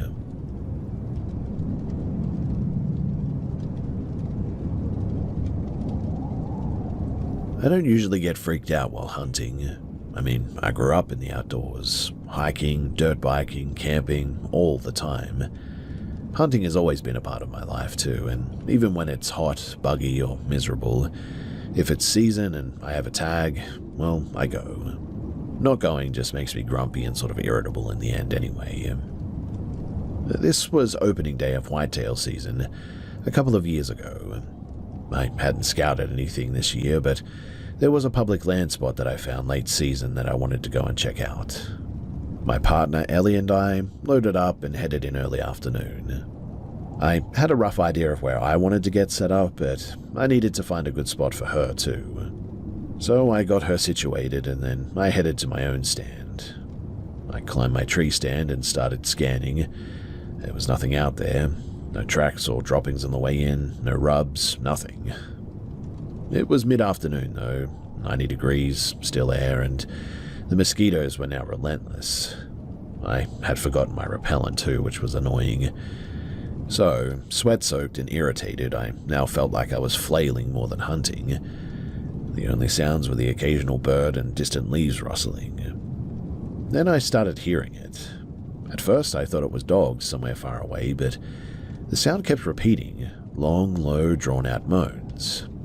It didn't match any animal that I knew of. Cows, maybe a bull? Too sharp. Deer? Wrong pitch. The moans seemed to come from at least 2 separate spots in the thicket as well. My gut told me to pack up before it got dark as well at this point. I quickly climbed down, slinging my stand over my back. I normally wouldn't leave this early, but for some reason I just felt a bit exposed that day. By the time that I reached the trail to Ellie, the sun was starting to dip and she was just crouched low looking behind her at a thick patch of bushes. I startled her when I appeared and gave some lame explanation about no deer signs and no bugs. We packed her stand and started back toward the truck, which was parked on a dirt road about 200 yards away. My stand clanked with each step. I didn't care. I was frustrated, hot, and uneasy, and that's when I heard it again. A sharp sort of whooping noise, and then a second one slightly different. I froze. This was not the wind or birds or anything that I'd ever heard before. Ellie heard it too this time, to which we couldn't place it. At first, I thought maybe somebody was calling deer dogs or something, but the pattern and the tone were just way off. It wasn't a normal hunting sound at all, in fact. Well, we kept walking, quiet as possible now. My stand's clanking masked some of it, but the whoops kept coming. They weren't random, too. They felt sort of measured, I guess. Enough that my hair was standing on my neck, and the dirt road was dry, no other tire tracks, no footprints, no sign that anyone else was even in the area, nothing but us. But when we reached the truck, we stayed in the cab for a while, trying to make sense of it. I spent the next day trying to figure out what it could have been as well. Birds, owls, feral animals, nothing fit. Then I watched a few videos online labeled unknown forest whoops, and it almost sounded identical to what we heard. Even Ellie's reaction was the same as mine, pure disbelief and a little bit of fear as well. I sort of went down a bit of a rabbit hole, and eventually I found Bigfoot noises. And I swear to you that that is exactly the sound that we heard. Now, can I say that that is exactly what it was, and did I ever really figure it out? Well, no. And I have hunted that area dozens of times since then, and I've never heard anything like it again. I also never saw tracks or signs of Bigfoot or anything else, but I will never forget that evening. Something was out there, just beyond the tree line, making sounds that didn't belong to any animal that I know. And in fact, upon hearing those recordings from other people, I am now convinced that we heard the same thing that they did. Whether that's Bigfoot or not, I don't know, but those sounds were identical. So, has anyone else here ever heard something like this while out hunting? Not the usual animal noises, or wind or branches or anything, but something else entirely, something like a Bigfoot whoop. Because if it's not human or animal, well then, I really don't know what it is.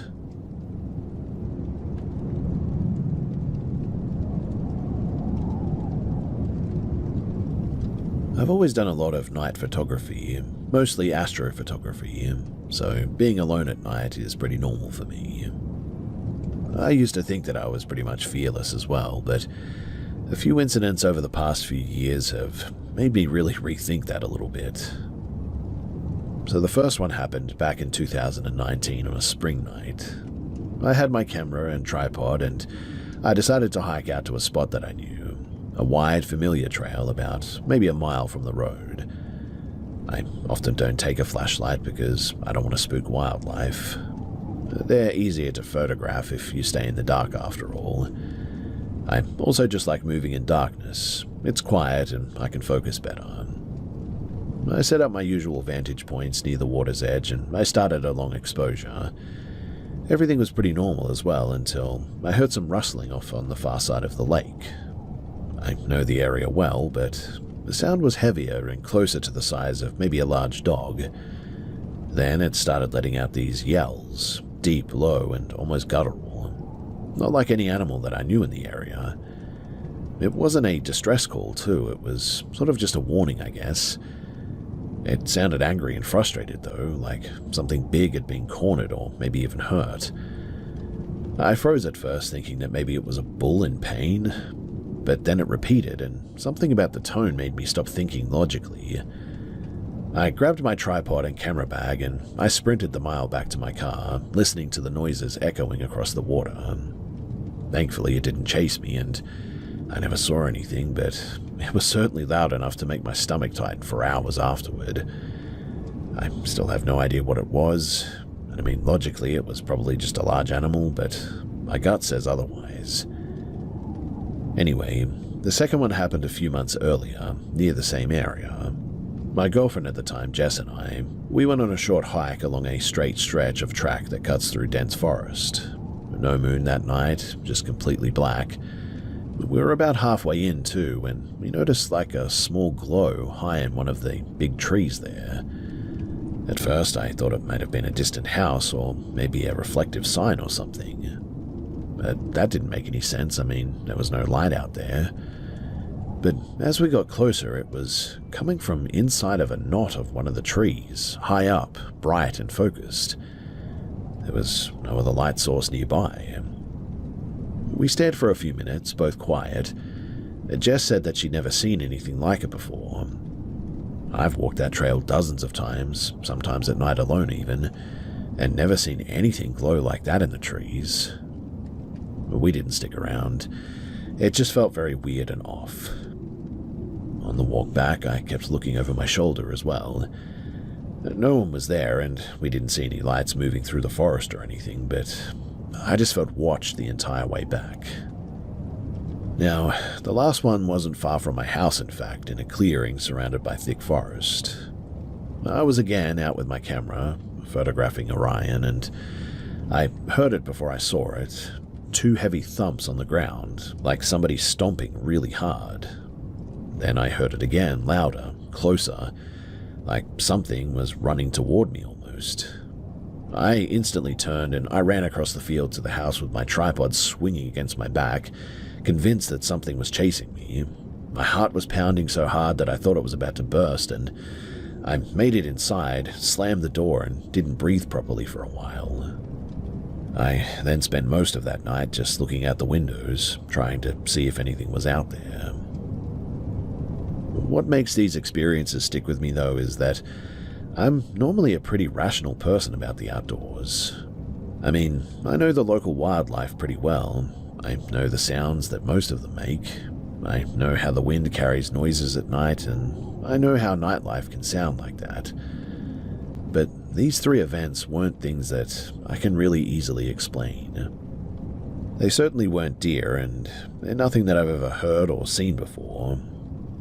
Since then, I still go out for night photography from time to time, but I have a lot more respect for the forest now. I make noise and I stick to known trails. I always carry a light now as well, and I never go as far as I used to. There's something about the darkness in these forests, especially alone, that makes you realize that you're not the only thing moving around at night out there. And I guess that's really the part that has stayed with me the most.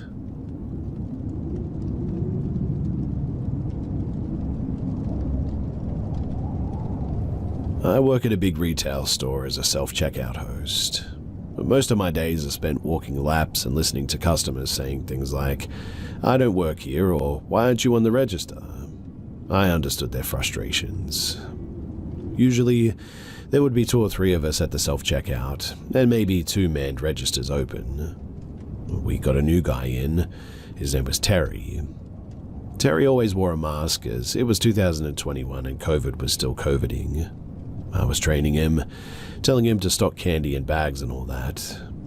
He would ask questions anyone would ask, if I'm in school, if I have a girlfriend. I lived in a small city or big town that had a good college. Students from all over the country would come and usually wound up with prisons or retail. I usually asked the same questions too. I told him no on both accounts, and he then asked if I ever went hunting. We had a lot of woods and a big forest around town. No, I don't really like guns. He said that he'd have to take me one day, though.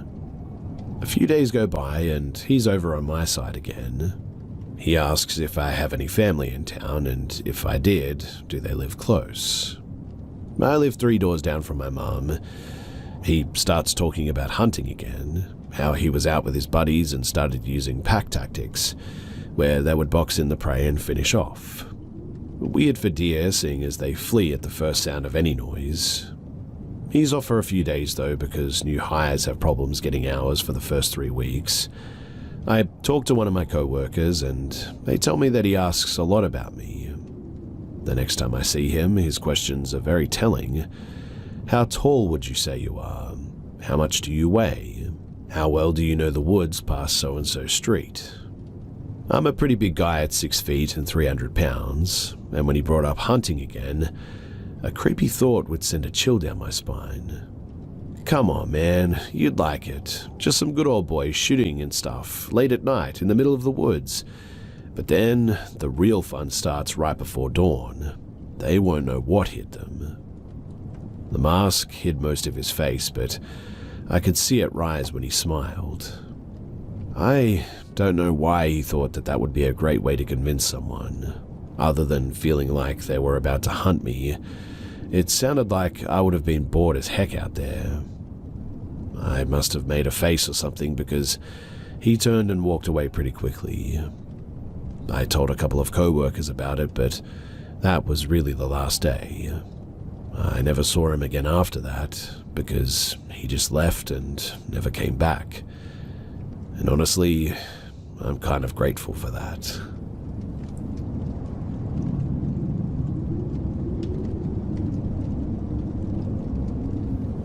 This took place when I was 15 or 16 years old, so that would place it in either the summer of 2000 or 2001. My family and I were visiting with my cousin's family in Norfolk, Virginia. My brother and I, we're close in age with our cousins, and I stayed in my younger cousin's room with him and my brother in my older cousin's room. The bedrooms, they were at the end of a hallway. My brother's room was at the end of the hallway, my bedroom was across from my aunt and uncle's bedroom, and my parents, they stayed at the opposite end of the house in the den. So, it had been many years since we'd seen each other, so the first night my cousin and I stayed up after lights out to talk and just catch up.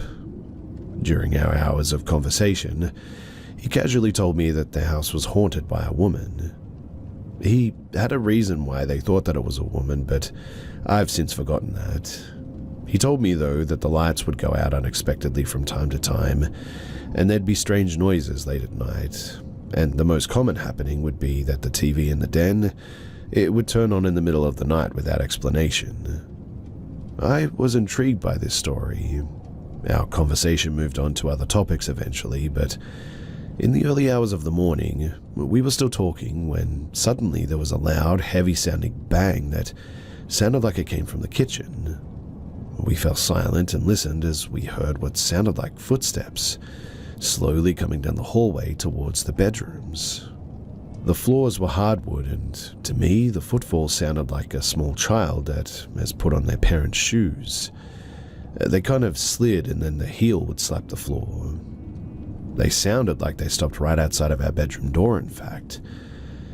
There was silence for a long moment.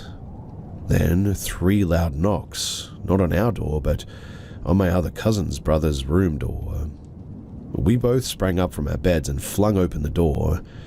My brother and cousin had already had their door open and were standing there, but there was nothing there. We could all hear our father's infamous snoring coming from the other end of the house, while my uncle, hearing us all saying "what the heck was that" to each other, came out of his room to curse us out and send us off to bed. Needless to say, though, I really didn't sleep very well on that trip.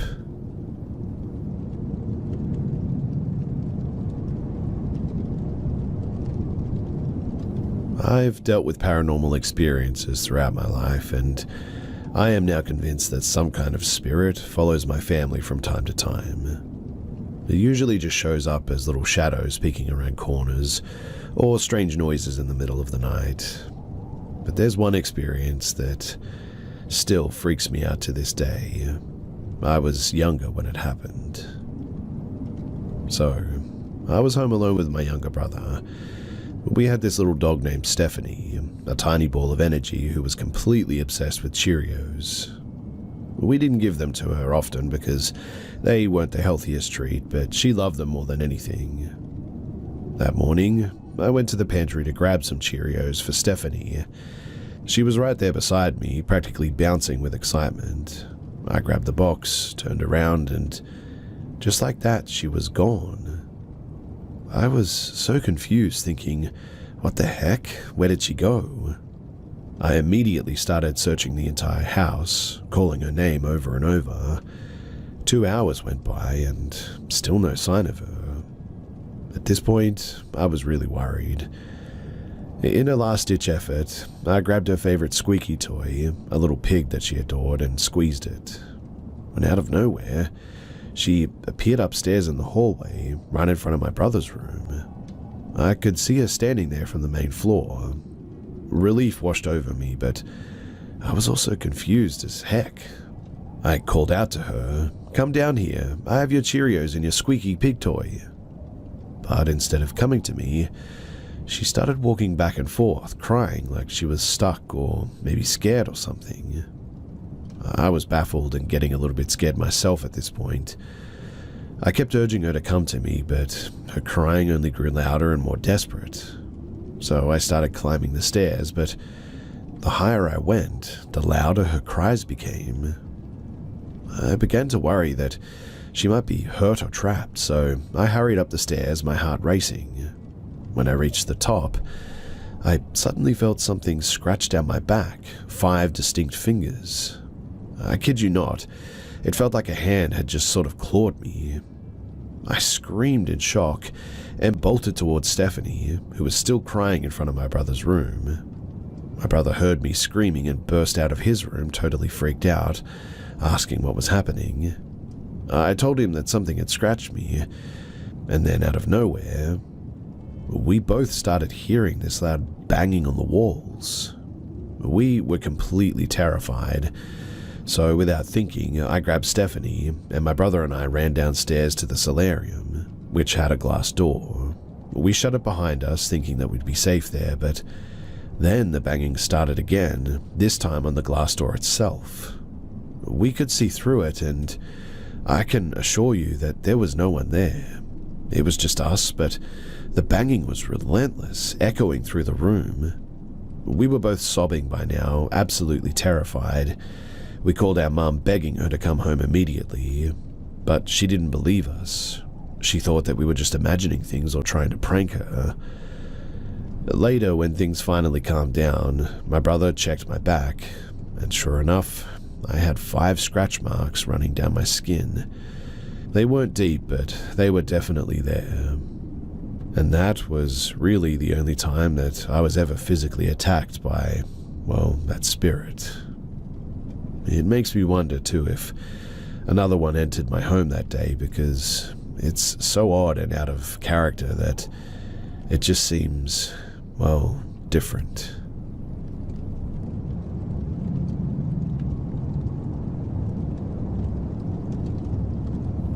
I had an experience about 4 days ago that I haven't been able to shake. I was dog or house sitting for my boyfriend while he was away on a backpacking trip. My boyfriend's home is in a semi-remote area at the bottom of a hill at the back of a few arches of property. He's right next to the highway, which has opposite it a small rural neighborhood. It's both very sketchy and very safe, meaning that the community is close, but people frequently keep to themselves, and there's lots of abandoned, dilapidated homes right next to very well-kept homes as well. It's a pretty typical countryside neighborhood, I guess, but I really didn't feel unsafe to agree to watch my boyfriend's property and his dog, Hennessy. Hennessy is a 115-pound jet black American Bulldog English Labrador mix. He's basically all muscle, and ever since my boyfriend and I began dating, he's become very protective of me and my own dog, Lottie. Lottie is a 57-pound poodle mix. I'm a dog groomer, so she's usually done up in pretty silly haircuts with bows and everything. All of this is to say that one of my dogs is very intimidating, and the other certainly is not. Now, because of his strength, however, I cannot walk Hennessy and Lottie at the same time on my own, and so I usually walk Lottie alone and then go back to get Hennessy and walk him alone. We do about 30 minutes of walking each, and I like to take Hennessy after Lottie at night because I feel safer with him as it gets later. This is important too because this was the case about 4 nights ago. I was about 3/4 of the way through my walk with Lottie when I got this really weird feeling that I was being watched. The hairs on the back of my neck stood up, and I looked around to see that about 30 feet or so back, there was a tall man in a hoodie standing next to an older, rundown home. I instantly thought that the hoodie was a bit weird. I live in Northern California, and it's early August. It doesn't get colder than like 87 degrees in the evening, especially when the sun was still setting like it was at that time. I forced myself to brush it off though, as I tend to be fairly paranoid due to my years of reading scary stories. But as I kept walking, the sun kept setting and the streets began to slowly get darker. I would glance back from time to time and notice that the man was keeping pace with me, not breaking that 30-odd foot distance, but still. If I turned a corner, so did he. If I sped up, so did he. Finally, we reached the highway, and I crossed right before a car came speeding past, hoping that if the guy was following me, this would put some distance between him and myself, which thankfully it did. But that didn't stop him from continuing to follow me. I walked as fast as I could to the house, not wanting to turn around, but now being able to hear his footsteps on the gravel. At this point, Lottie had noticed him too and started to bark and growl a bit. I forced her to keep moving and thankfully made it back inside the house, slamming and locking the door, hoping that that was the end of it. But it was not. Moments after I'd shut and locked the door, I felt someone trying to open it. The dogs heard this too and started barking because they always do when someone is at the door. There's no peephole on my door, but I can talk to whoever is on the other side because it's a pretty thin door. So I yelled out and asked who was there. Through the barking, I could hear a man's voice. "I love your dog. Can I meet her?" For some reason, the way that he said it was just so creepy. It was like there was nothing behind it, kind of like he had rehearsed the line or decided to say it beforehand. I yelled back no and asked him to please go away. He paused for another second and then again said, "I love your dog. Can I meet her?" He starts trying the door handle again, this time pushing up against the door. By this point, Hennessy can tell that something is wrong, and so can Lottie.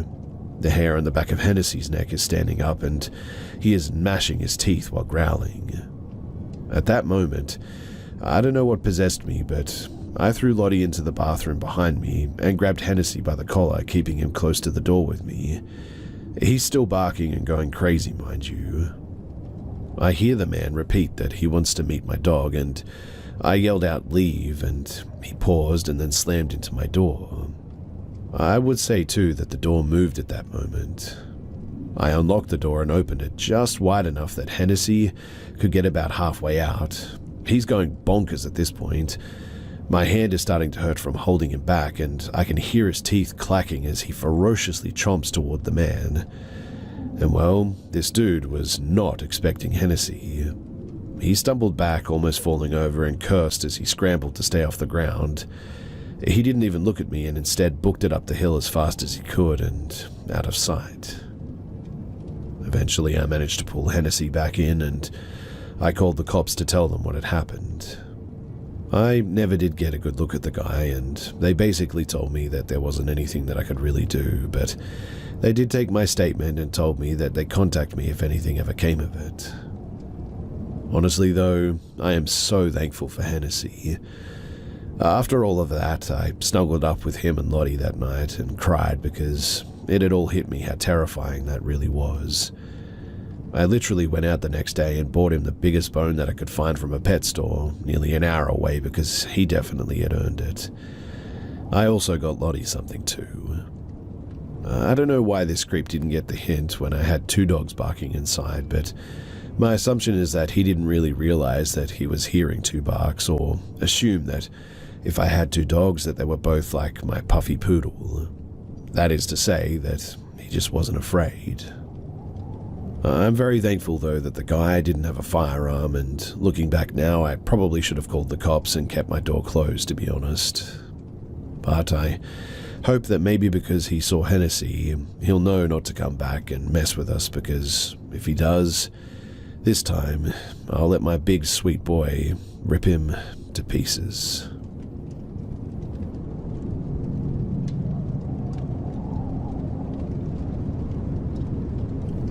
Ever since my grandfather, who lived with us, became sick, and after his recent death, my mother and I have noticed a drastic increase in unexplainable things happening inside of our house.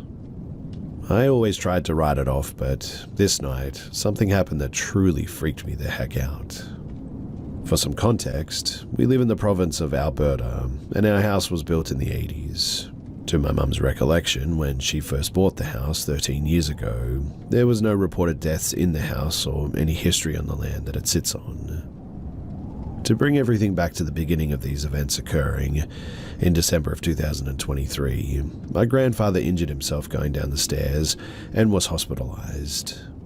In his absence is when we, and even my grandfather, who was in the hospital, realized that something had changed inside of our home. Only days after his hospitalization, both my mother and I repeatedly heard footsteps or movements downstairs in the basement. My grandfather's room is in the basement. Many times we chalked it up to just old house noises, wood creaking, the house settling, etc. until more physical things started happening, like the downstairs bathroom sink running, washing and dryer machines being open when they were previously closed, doors being open which were previously closed, items that were once on shelves being found on the ground, entire filing cabinets of papers spilled on the ground, lights flickering and turning completely off when in a room.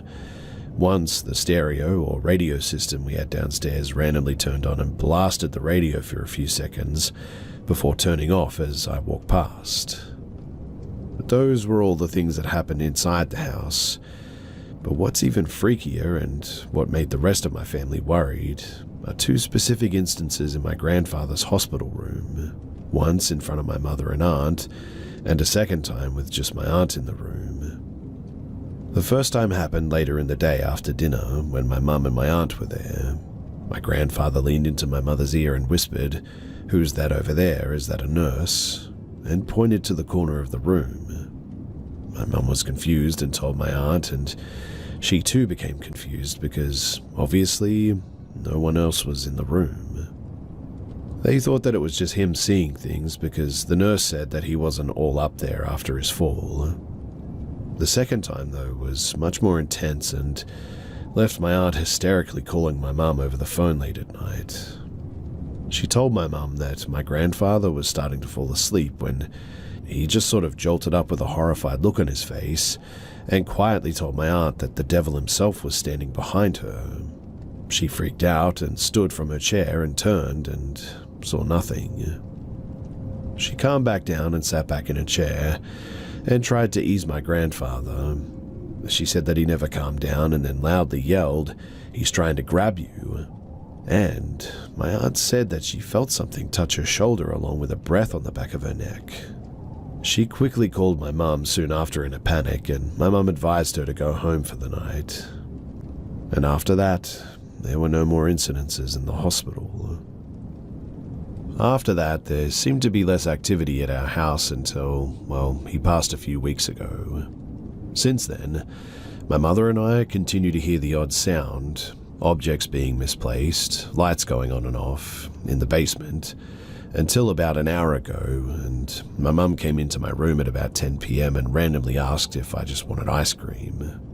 I said sure to that, and I went to the door to put my shoes on. My mum said that I didn't have to go if I didn't want to, so I chose to stay home in the end.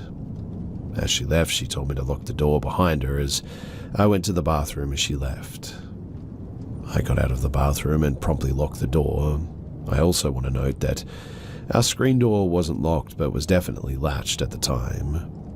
After I closed the door, I went back to my room and sat, and I just continued a game that I was playing with my headphones on. After about 10 to 15 minutes of my mum being gone, I very clearly heard my mum's voice yelling my name to come and grab the ice cream. I get up and speed walk to the door yelling, "I'm sorry, I didn't hear you get home."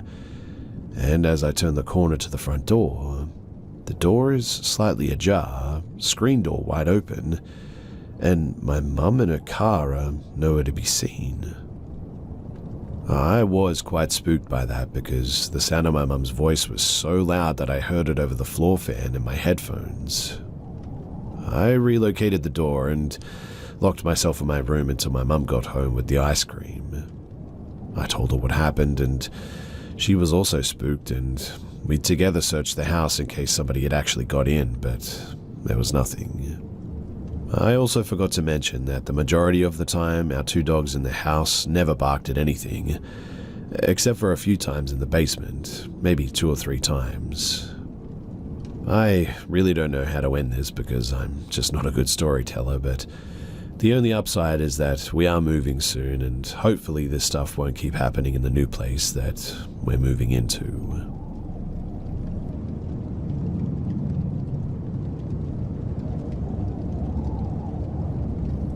I worked security in 2019 to 2021. One place that I was working was a call center, and there was 24/7 guards on scene, 2 in the morning, 2 in the afternoon, and 1 overnight. On the overnight shift, there was no one else in the building, all doors were locked and all ID scanners were locked as well. I need you to understand that there was no one else in the building. There was no way anyone else could have been in the building with me. This happened in 2020 when everyone was working from home and the security team were the only people that were even in the building. So, at every odd hour, I would do a patrol around the building, check into all the rooms that I had to swipe at, and return back to the desk. Other than that, I'd sit there and watch the cameras and play my Switch. Now, one night, while I was there for the overnight shift and the other 2 guards had left, I had to go on patrol. The lights in the building were all out, and it didn't really matter that much because I could see enough with the lights from the parking lot, and I'd never been afraid to walk around alone there because really I enjoyed the job anyway. I walked through the downstairs, checked all the exits to make sure that they were locked, and all the staircases to make sure that they were empty. When I moved to the 2nd floor, I heard one of the phones ringing out in the desks. Not unheard of, and because of the sensitivity of it all, we aren't allowed to touch the phones, except for the front desk ones, obviously. I usually played music to walk around, but this time I'd left my phone to charge at the desk. There was no device on me that could have made a sound. The phone had since stopped ringing, and I was still alone. As I moved to the final part of the building for my patrol, that was when I hear a small thud by the stairway at the back. That didn't bother me too much, but when I heard a female voice call out, "Help me," that was when I froze. I stayed silent, and I didn't move for nearly 15 minutes. It took me a while, but I eventually called out and asked if someone was there, but I didn't dare go over there to try and see. I would have heard something or saw someone moving over there if there had been anyone. I didn't finish my patrol that hour and immediately returned to the desk downstairs where the lights were on in the lobby. My boss even asked me when I told him about it, and he just nodded like, yeah, that happens sometimes. I didn't hear anything else the entire time that I worked there after that. I even checked the cameras that were in that area, and I can assure you that there was no one there. I always used to figure that ghosts were real, or I wanted to believe that they were, but that night completely proved to me that ghosts really are real, and when one asks for help, you probably shouldn't really risk yourself.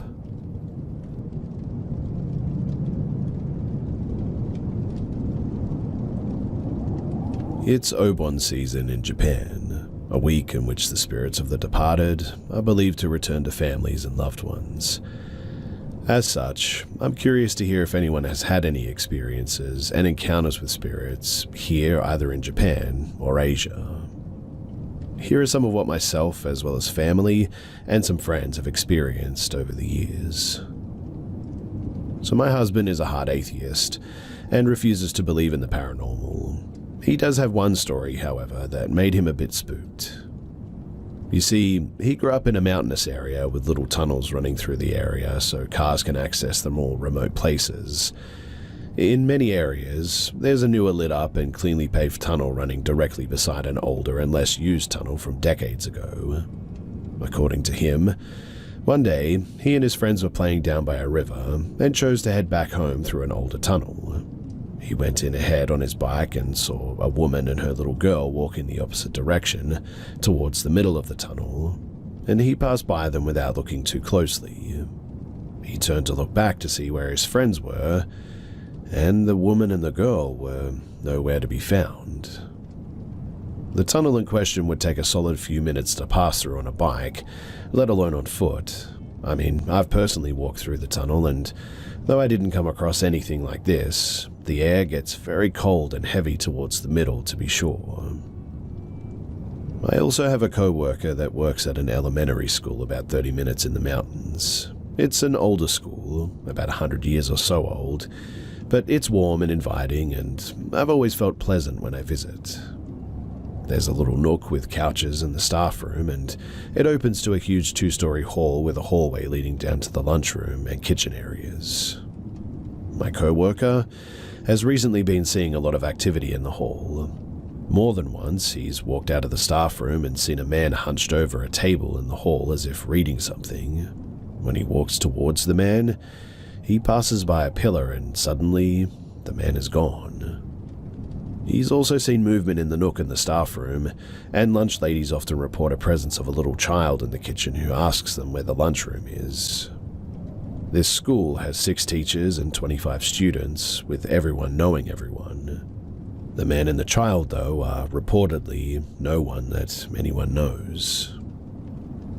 Now, I'm not apt to seeing ghosts, but I like to jokingly say that I was sensitive due to a lot of strange goings-on in my childhood home over the years.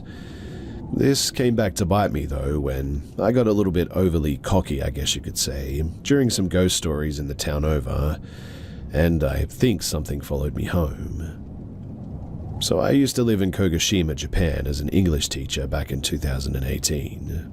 My home was in a city nearby in a bright and warm 2-bedroom apartment that was 2 floors above another teacher's. My best friend lived nearby in a 2-towered apartment complex and below another teacher, Todd, so I would visit the area to stay over and hang out every once in a while. Once my best friend returned to the US, a new teacher, Ashley, moved in. But since my friend's apartment was being renovated, Ashley stayed in the apartment next door for a few months. That October, I took my little black car down and went to a barbecue dinner where Ashley, Todd, and some other friends were telling ghost stories. Ashley was visibly upset when it came time for her story, which was apparently true and happening currently, she said. She would hear walking around from Todd's apartment at late hours, and Todd had told her every time that he was out visiting his girlfriend at the time, so it clearly wasn't him. She also mentioned having horrible dreams about being stuck in her bed while her room filled with water as a ghost with long black hair stood outside of her window, as if demonstrating, "This is what I can do to you." Todd was backing up these claims, confirming the calls from Ashley and that he indeed was never around when they came. His brother, who is like a kind of medicine man or shaman in their community, apparently reached out to him out of the blue, saying that he had a dream that compelled him to draw a picture of what he saw. Todd pulls out the text of the picture his brother drew, and Ashley and myself also began freaking out at its sight. It was a picture of a white ghost with long black hair, crouched as if crawling on the outset balcony of an apartment.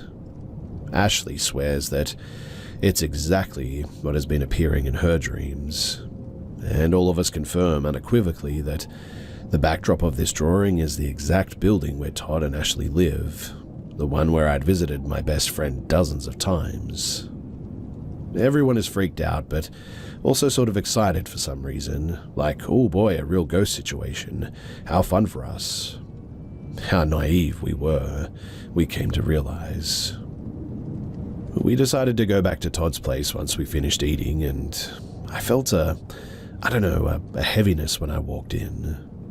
I told him immediately and seemed intrigued, but brushed it off as it's his apartment and he's got to be able to fall asleep there that night. I noticed that the same area that I felt heaviness was completely fine as I left to go home, but the entire solo drive back to my apartment was incredibly fear-filled and really tense, and I was afraid to look behind me as if I were going to see something in the back seat. I brushed it off as just my imagination, as I too had to be able to fall asleep that night, and proceeded to try and do so when I got home. Now, at 2:30 in the morning, I woke up drenched in a sweat with my arms and fists clenched so tightly around my head that I had lost feeling in them. There was a deep and dark heaviness all around me, and I just felt this overwhelming fear not to open my eyes. I'd never been one to have nightmares or sleep paralysis or anything, and I was completely awake as I remember being unable to fall back asleep and thinking like, oh no, I have work tomorrow, why the heck am I not sleeping at a time like this? The next morning though, I texted Ashley what happened and she freaked out saying that she didn't tell anyone this, but the exact same thing happened to her when she had the nightmares. She also asked me if I heard any wooden-like tapping coming from inside of my house, and I said yes. I noticed something coming from the corner when I got home, and I just chalked it up to the support beam settling. She gets even more worked up over this, saying that she didn't say anything about the corners, but that's where she heard the tapping as well. She and I messaged Todd immediately, asking if there was something his brother could do in this case, since apparently he had a dream about this happening too. Basically, he sent us over some symbols on paper and told us to burn them in the apartment to purify the space, and to leave one unburned to repel whatever it was. It took a few days during which I begged the teacher below me to let me stay with her, as my preciously warm and welcoming home felt suffocatingly heavy and dark in ways that I still struggle to explain. And it took about 3 days to arrive, and until then the tapping continued in corners of my room. In the meantime, I discovered what appeared to be handprints on the inside of my car's rear window after that drive home, which normally wouldn't be possible as I drove a Daihatsu Move at the time and it was far too small for anyone to fit in the back. A disconnected phone line also rang at 8:15 p.m. one day, which my then boyfriend was there to witness. Once the papers with written symbols arrived, we burned them as told and the heavy atmosphere cleared up immediately. There's no interesting ending to this story, other than that it hasn't bothered us since. But to this day, I have one of those symbols laminated as protection, so it stays far, far away. I've also stopped going to places said to be hosting frightening spirits because I've wisened up with time and experience. Again though, like I said at the beginning, I'm interested to hear of any other experiences had either here in Japan or around Asia as well.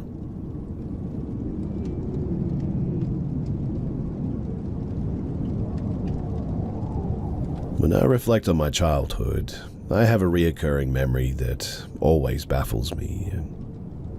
I remember one day, I was about 5 or 6, I was at home alone with my mum while she napped. I don't have an exact memory, but I recall sitting on the couch in our living room and looking up, and in front of me was a massive, praying mantis-like creature. It was so massive that it filled the entire room. I'm talking like 8 feet tall at least. I don't really recall it moving much, if at all, but I went into freeze mode and felt like I shouldn't make any eye contact. I felt like I couldn't move and was paralyzed by fear. I sat there, trying to be as still as possible for a couple of minutes. I knew distinctly that this was not a dream too. My childhood brain could only process it as being an extremely large bug, but I felt incredibly confused by just how large it was. I remember kind of just thinking that it wasn't something particularly strange and must have been something that I just hadn't learned the existence of yet. However, I knew that I was scared. Eventually, I mustered up the courage to run upstairs and ask my mum for help. I woke my mum up and told her that there was a massive praying mantis downstairs. She, of course, just thought that it must have been a normal-sized bug. She comes downstairs and, obviously, it was gone. I remember being too stunned by its disappearance and almost embarrassed to tell her what I had actually seen and how strange it was. I remember feeling very confused and trying to understand how my imagination could have possibly generated something that felt so real. Later in life, I had a friend, her name was Eve, that did mushrooms with a bunch of friends. She had a difficult experience with how some of her friends responded to the substance. Eve was essentially supposed to be their guide, but Eve couldn't figure out how to assist the others, and it was as if the others had forgotten how to breathe at one point. Eve said that she was suddenly greeted, though, by a praying mantis, who were somehow giving her advice on how to help the situation.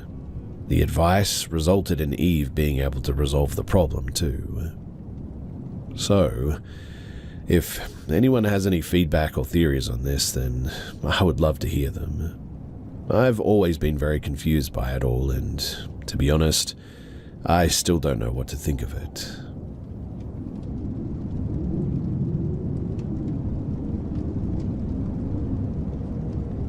Something really strange has been happening lately, and I know I'm not crazy because friends of mine have experienced this with me on 2 separate occasions. But I swear that I'm teleporting across town somehow. This has happened to me 3 times, and it's seriously starting to freak me out. It happened for the 3rd time less than an hour ago. I was riding on my friend's car back to my place from a movie theater on the opposite side of town, a trip that would normally take around 15 minutes. It took us 5, and I noticed what had happened almost immediately, but I didn't want to say anything until my friend, E, did out of fear of sounding crazy.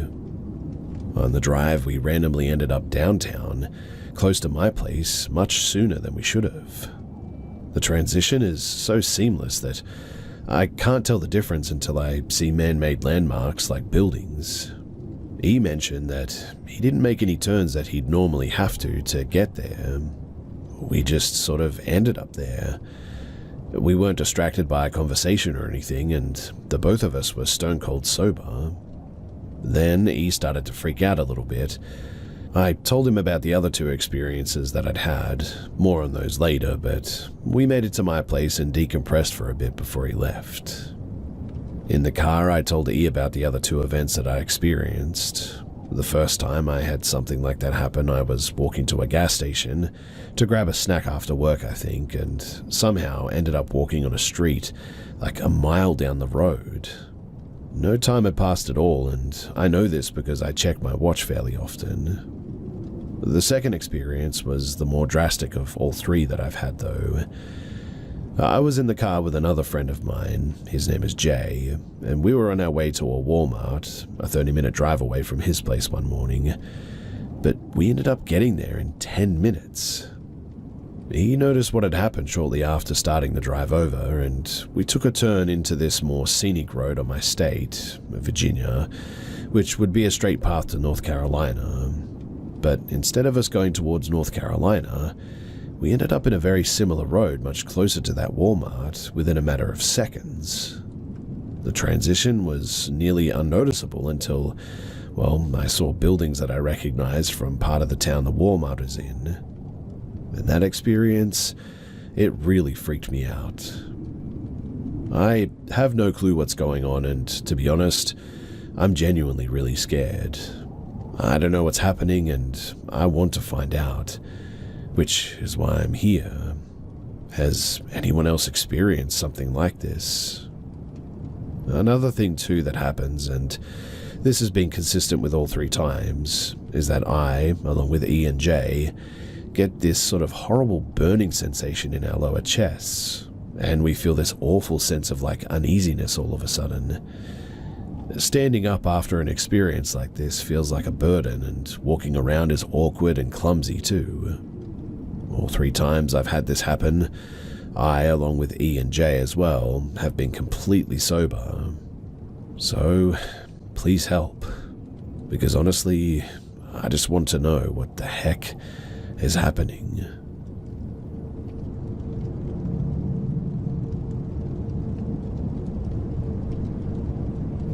So I was maybe 9 or 10 years old in Mississippi visiting my grandma with my sister. It was the middle of the night and I'd been watching TV. Wanting a drink, I got out of my grand's living room to go to the kitchen. Now, my gran had a deck and a huge window that would show outside. My grandma, she lived right by the woods. Rarely saw anyone at night that weren't hunters looking for deer. I look out the big window, feeling sort of scared all of a sudden. And that's when I noticed, outside, there was a man in a black suit. But the weirdest thing was that he had no face. At least, that's what it looked like. Seeing a man with no face is horrifying, especially right next to the woods, and you know that no one else is awake at the time. I went to the kitchen to get my drink, then looked out the bay window in my grandma's dining room, which was attached to the kitchen. The faceless man was closer to the window now, and he just sort of stood there, unmoving, but seemingly staring right at me. My chest was pounding with fear. After all, the man was closer than before.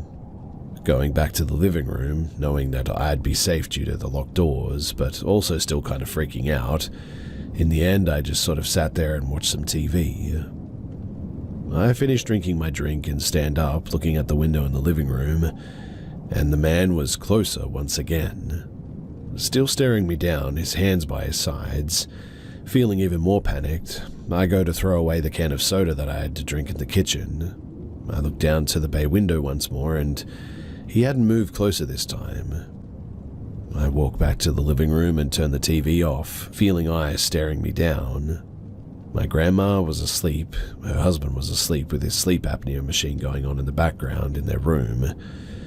I left the living room to go to my room shared with my sister, and I never looked back. I walk into my room to find my sister passed out, soft snores leaving her lips, and eventually I lay down on the ground and I fell asleep.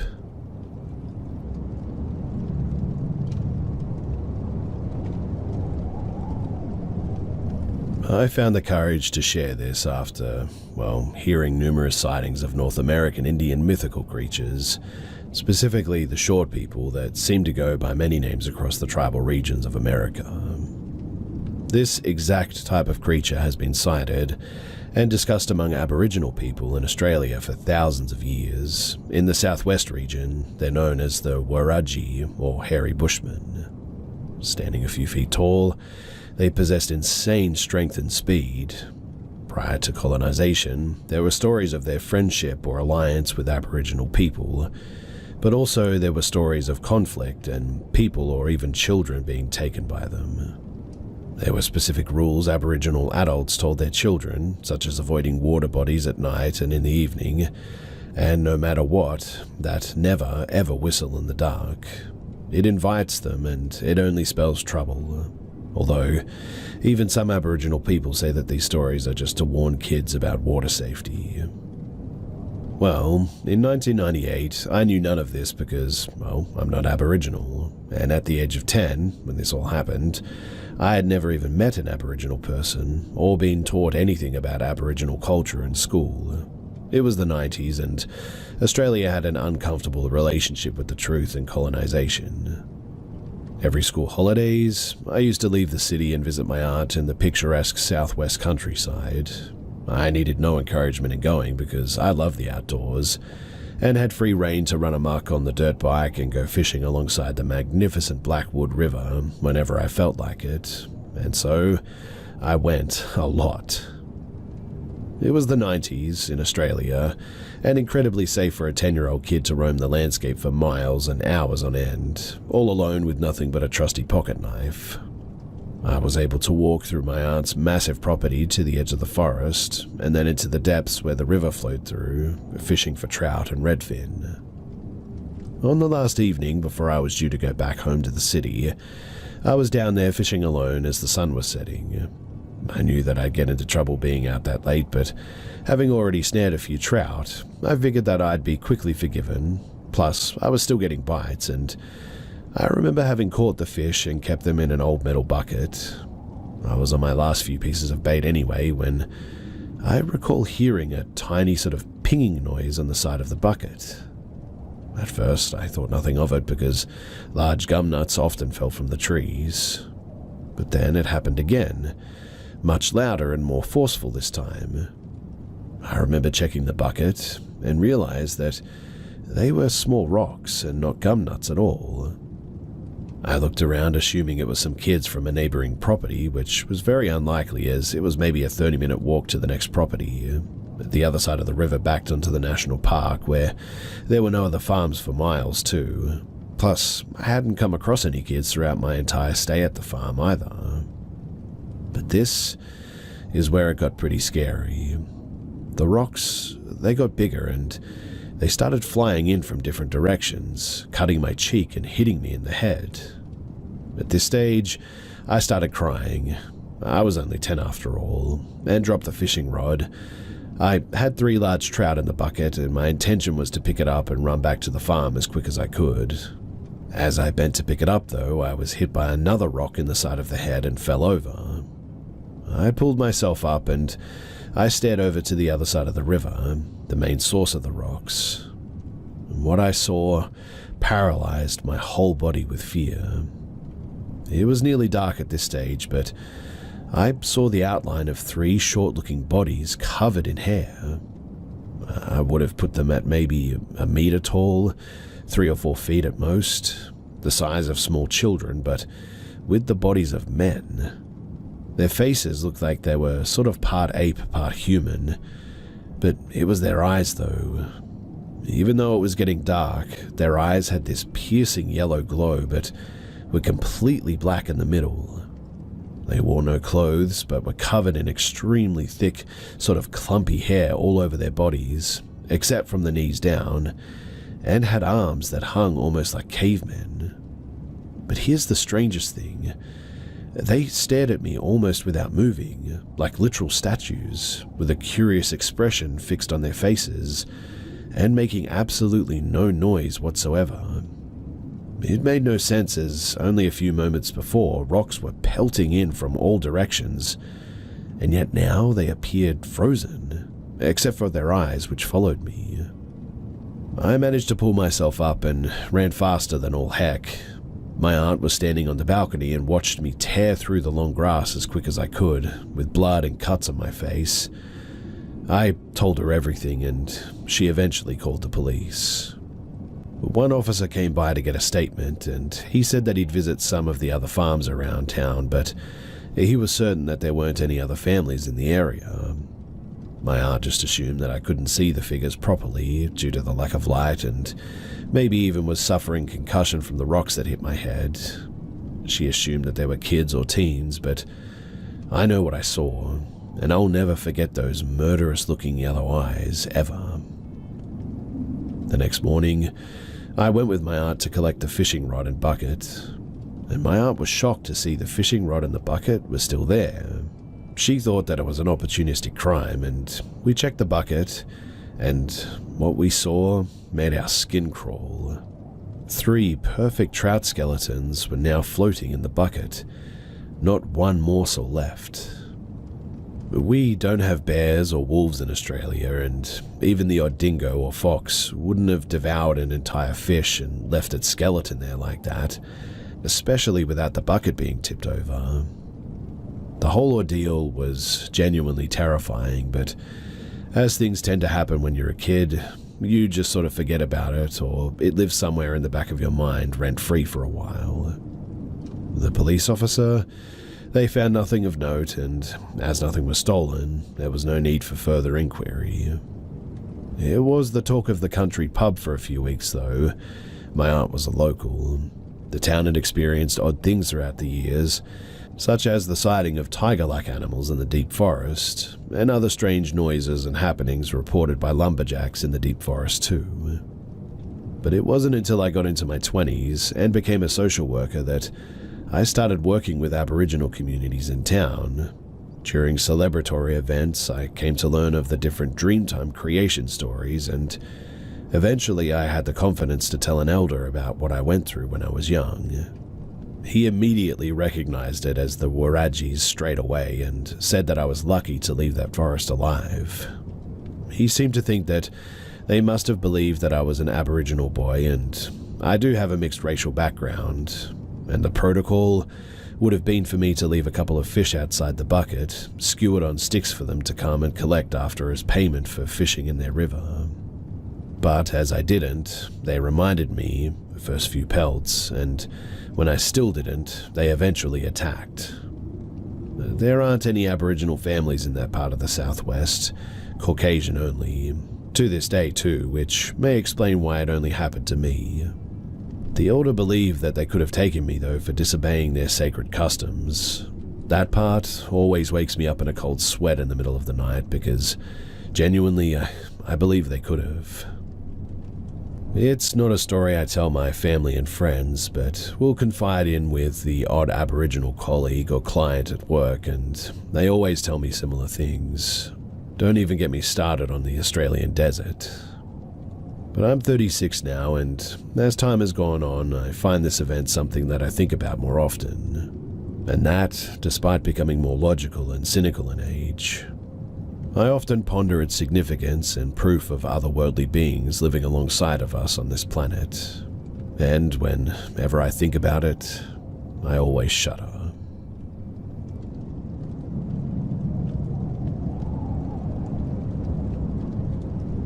This last year, my dad and I went deer hunting like we do every year. My brothers and uncles and grandpa all go, and we have deer stands spread out across maybe 60 acres deep in the Chippewa National Forest. But my dad's deer stand is one of the closer ones to our camp, so at lunchtime or nighttime, we wait for our family members to walk down the trail and wait for us to get out of our stand to walk back to the camp together. Our deer stand has a sort of locking latch on the outside and the inside, and it's a bit finicky and takes actual strength to get the latch to shut properly, and then you push it down a little to lock it in place too. But there is a latch on the outside and the inside, like I said, so if you unlock it to get in, you lock it from the inside so the door stays shut. Keep in mind it's not actually locked, but it's a latch where you sort of lift it up, push it through the hole, and push it back down to keep it in place. It is impossible, really, to lock yourself in the deer stand. Anyway, it's pretty much completely dark out, and we're waiting for our family to come back down the trail. We didn't see any headlamps yet, but we decided, okay, let's get out and meet them on the trail for when they come. I tried to open the door, but it was stuck shut. My dad's like, what the heck? Why or how would you lock us in like this? I said, Dad, there's no way for me to physically lock the outside after getting in. Not even reaching at the window could you get close to the door latch. We were completely dumbfounded and kind of freaked out. Eventually, my family came to the trail and were just sort of standing waiting for us to get out. My brother walked up to our stand and opened the latch for us, also confused how that could have possibly happened. Like I said, it takes some real strength to push that latch up and through the hole and latch back down like that.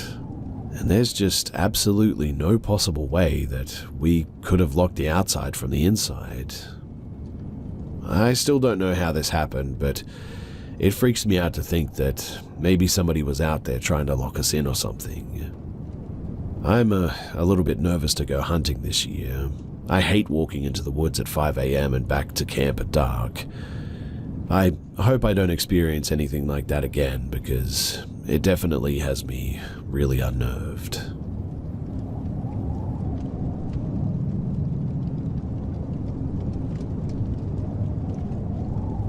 So I'm pretty sure that we were involved in some weird couples killing spree last night. Me and my boyfriend's family, we're big campers. We try to go as often as possible and try to find different places depending on the weather and the season. We booked a beautiful spot on the lake and had been anticipating this trip for months at this point. Imagine our shock when we got to our site and we discovered that the lake has flooded most of the campsite with the exception of ours, one next to it, and then one about 100 feet away. We didn't get to enjoy the lake because, well, there was no beach access and the water was not safe. We shrugged it off though, and we set up our campsite as usual. Now, at about 7 p.m, we see a car pull into the campsite right next to ours. No big deal, we just got about our night. I noticed though that they were not in a hurry to set up camp. A middle-aged man and a woman got out of the car. I'm a very observant and paranoid person, so I notice details that most people may not think anything of. In my mind though, these campers arrive really late after check-in and don't unload anything from the car. They didn't talk to each other and they kind of just looked into our site in passing.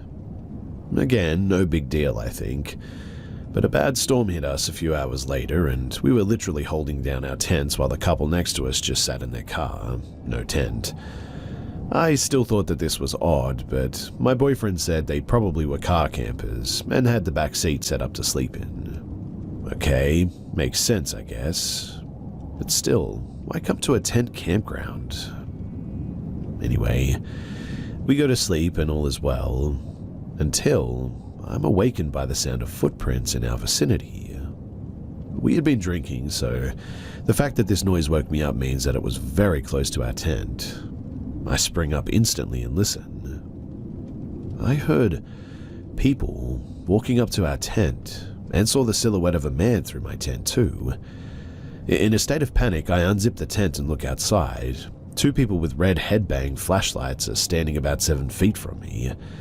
I rush myself back into the tent and grab my pepper spray air pistol. During all of this, my boyfriend wakes up asking me why I opened the tent like this, and I explain what I just saw. His reasoning is that it was the neighbors just gathering firewood, and I can't shoot them about that. Immediately, though, the people walk away and we hear silence once again. I take a moment to think that maybe I'm being paranoid and am also just a little bit hungover. I try going back to bed but can barely sleep at this point. The next morning, though, we wake up and the couple next to us has what looked like a tarp tied from one tree to another. I'm thinking, what the heck is that? I notice that the man has the same khaki long pants he had on the night prior, and the woman also wearing the same clothes. This in itself isn't weird while camping, but what was weird is that they were not dressed for camping at all. It's hot, and the clothes that they were wearing were not what you would wear in this environment. Long pants, almost like to protect you when going through the woods to hijack another site is what I thought. We go about our day though, and I keep noticing that the couple doesn't seem to interact with each other at all. They don't talk and start a fire in the fire pit for lunch, taking it very easy. Me and my boyfriend's family, though, we decide that due to the weather in the lake, we would head home early. Well, the couple next to us, who had literally just started a fire, immediately packed up and left just as we started to pack. They left in a hurry, too. We eventually finished packing, though, and we get back to my boyfriend's parents' house and decide to stay for a while there.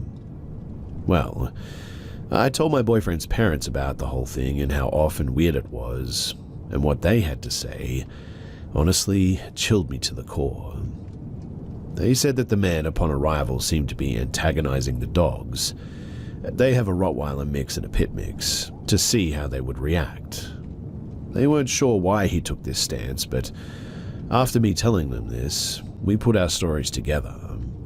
They pointed out that he would stand and stare at the dogs while the woman was acting busy doing absolutely nothing but just sort of moving around. Then they pointed out that the campers sat facing our campsite and not the lake.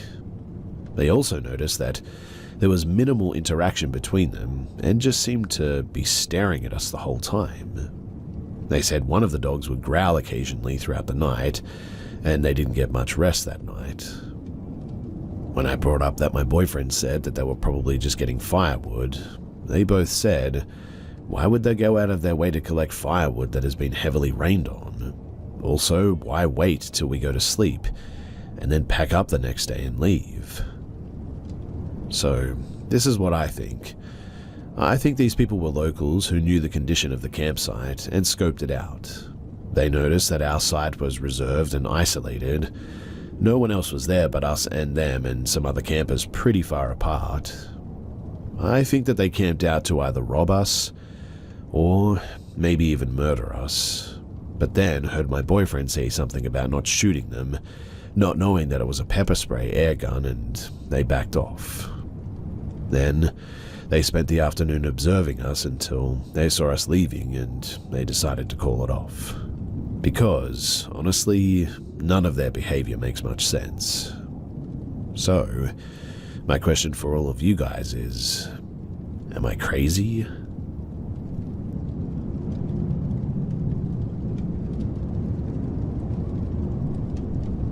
Early on in my relationship, I'm 24 and female, I frequently spent the night at my boyfriend's, 23 and male, his condo.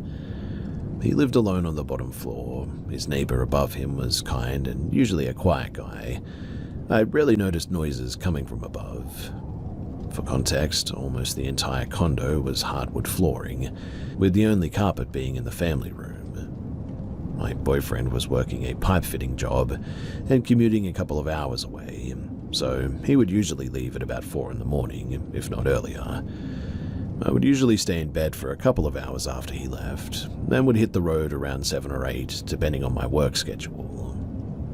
The first time that I noticed something, it was just a bit of a dream, albeit a very vivid dream. This took place after my boyfriend left for work and I had fallen back asleep. In the dream, I was walking through his condo, and as I passed by the bathroom, an old man came out and started yelling at me, saying something was wrong with the water. He had no clothes on, was shorter, rounder, bald sort of fella. When I went to look in the tub, the water was coming out of it dark brown, almost black in color, and the old man started telling me that I needed to get out, still yelling at me. I didn't think much of this dream. I figured that it was my mind being silly and remembering that the building used to be an assisted living facility. A week or two later, though, is when the weirdness escalated a bit. My boyfriend left for work as usual, but this time I had a harder time sort of falling back asleep. I gave up after about half an hour or so, settling on scrolling through social media, until it was time to leave. As I'm laying in his bed, I hear what sounds like wet footsteps coming down the hallway. I can hear each individual step squish as it comes down the about 20-foot long hallway, until it stops outside of the bedroom door. There was no shadow that I could see, and the sound was so clear that I initially assumed my boyfriend had forgotten something at home, or that he had been sent home from work. I waited and waited for him to open the door, but I never heard the footsteps recede, and nobody came in. I stayed frozen in bed, and ultimately chose to ignore it. I waited patiently for the sun to come out, and promptly left without even making the bed.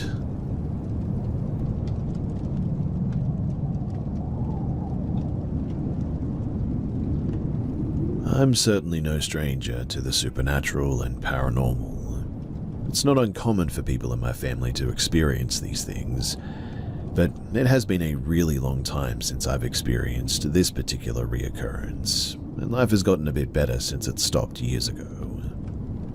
Now, for the longest time since about the age of maybe 6 years old, I've experienced sleep paralysis. Before it started happening, I experienced a really terrible dream of a tall humanoid-shaped monster that was fully black. Not a shadow figure, not a person shrouded in darkness. This thing was made of, like, void. Basically, in the dream, I heard a loud roar from outside my 2-story bedroom window. I looked outside and saw this thing standing underneath a corner street lamp.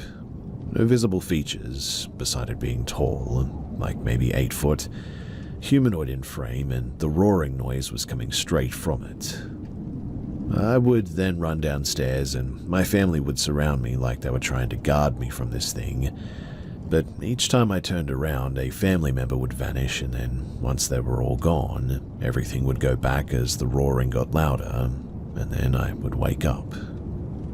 I would only ever experience this dream once, but it got followed first by brief bouts of what I feel is maybe like astral projection or an out-of-body experience, which only occurred in my grandma's house for some reason.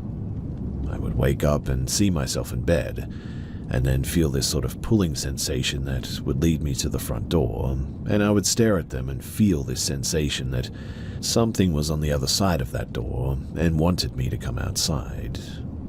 Nothing ever spoke.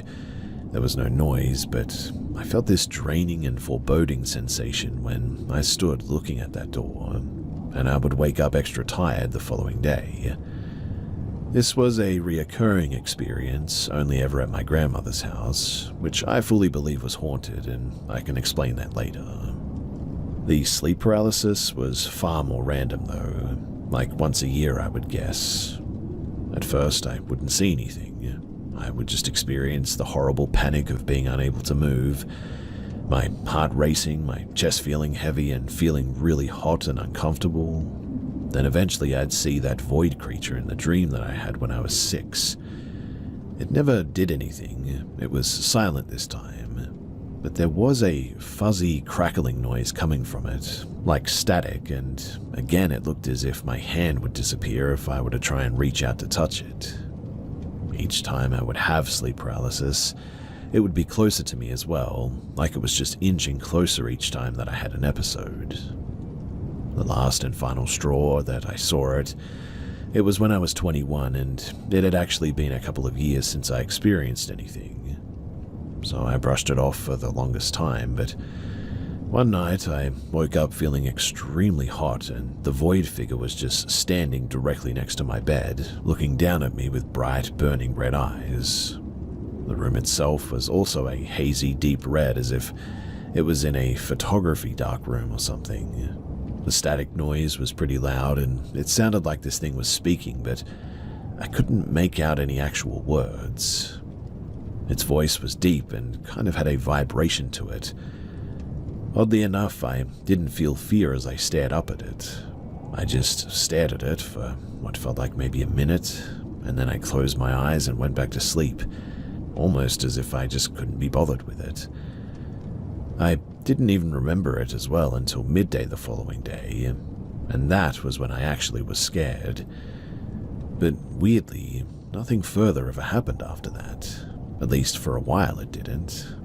No sleep paralysis, no void figure in dreams, nothing. It just stopped. It wasn't until I was about 30-something as well that something happened that shaked me up pretty badly. Now, I was married at the time, and my husband worked overnight, so I'd be at home by myself and sleeping. I need some kind of white noise in order to sleep, and that usually comes in the form of a fan being on. I woke up because the fan turned off. It isn't actually uncommon for the power to go out randomly in our area for an hour or so in the middle of the night, so I merely sat up in bed for a moment out of confusion. For a split second, though, I thought that I heard what sounded like a quiet growl under my bed. I didn't have any pets at the time. I brushed it off because it was so quiet, and I figured that I must still be out of it from sleep or whatever. But I got up with the intention to go to the kitchen to see if the oven light was blinking, because that usually indicated that the power simply just went out and was now back on. But the second that I opened the bedroom door, there was that deafening roar from the nightmare when I was 6, and everything in the house suddenly turned red. My only thought was to run out the front door, but when I did, I ran right out of my bedroom again like I was caught in some sort of a loop. I couldn't leave the house. The roar was suddenly getting louder, and I was really starting to panic. I began screaming, and I kept repeating, "Wake up and let me out," when I finally stopped by the front door and just held the doorknob. I could feel sharp claws dragging down the back of my neck when suddenly I woke up. I was drenched in a cold sweat, and I was stuck in bed for a while because I was just afraid to move. But eventually I found the courage to get up and turn on every light in the house, and that definitely was the most vivid nightmare that I had ever had. I'm almost 34 now. I got out of a toxic, unfaithful marriage and currently am doing a lot better on my own. There were a lot of negative people in my life before and have since cut them out of my life. And who knows, maybe that plays a part in all of this, because I haven't had anything like that really happen since then. Then again, I've had years of dry spells before, and I don't get nightmares quite like that anymore. None involving the void being, at least. Who knows, maybe my cats play a role since they sleep right next to me every night, and in a way I feel like they ward off bad things. I fully believe that I had been haunted by something that preyed on me when I was most vulnerable in my life. I just really hope that I never experience it again.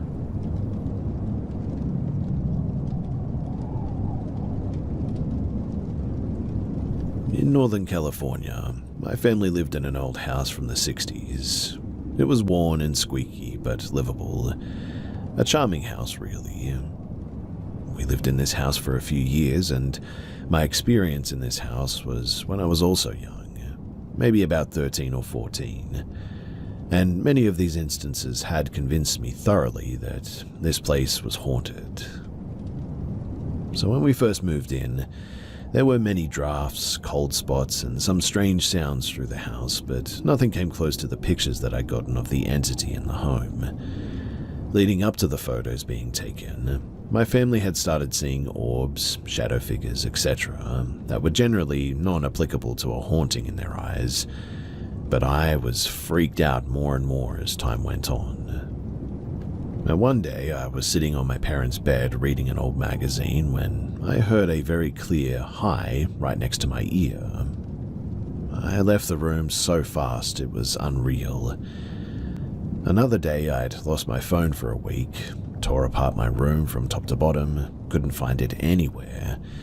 A week passed and I found it sitting neatly on a box in my closet. Okay, I must have looked past it, right? Whatever. Around this time, I was known for making little recordings of my child self singing and making atrocious noises because I was a weird kid. The thing is that I always named those recordings, always. The day that I found the phone, I went in there to listen to my sound clips, and there were 3 new unnamed recordings. Weird. I mean, I would have named those for sure. So I played them and was instantly freaked out. One was less than a second long. The problem with the logic behind myself making this one was that I debunked myself from pocket recording because to hit start and stop, the phone was too slow that it takes about 3 whole seconds from start to end the recording. The first one was short and wasn't dissimilar to the sound of a horse galloping.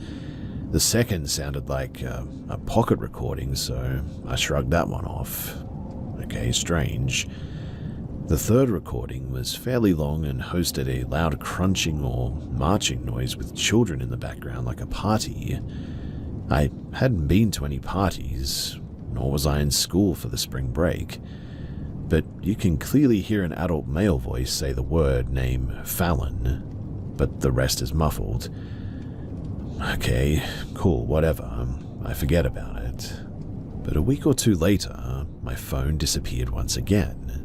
I searched and searched my closet for days to no avail, only to find it a week later in the exact spot that it was last time. This time, I instantly directed it to the sound clips and, to my surprise, found 3 more recordings. 2 short ones and 1 long one. The first 2 were just static noise, but the third one brings chills to my arms every time that I listen or think about it. It was a very little girl singing into the phone like I would have, but I definitely did not sing that. It was hard to make out, but it was something about going to the edge, then something else I couldn't quite make out, and then it just ends. Don't get me wrong, I know it's heaps unlikely that there's a ghost who can record themselves singing into a phone, but I have no idea where these came from. I'm the youngest in my family, and nobody could tell me where those came from either. Nobody would play a prank like that, and my young cousin, pictured in the picture that you're about to see, didn't have any knowledge of how to navigate a phone yet. Sometime later, I was woken up really late at night one time for some reason. I've had terrible insomnia problems my whole life, but I could hear my dad in the kitchen. He must be coming home from work, I thought, checking the alarm clock. But it was 3 in the morning, and there was no way that he was home that late. Then I remembered, no, he didn't work today. Heavy bootsteps started walking from the kitchen towards the hallway. It walked from the laminated floor into the kitchen to the carpet, just down the hall, and eventually stopped in front of my sister's room. And I was awake for a few hours afterwards, not hearing anything else for the rest of the night, scared out of my mind, for sure. So, now to the pictures.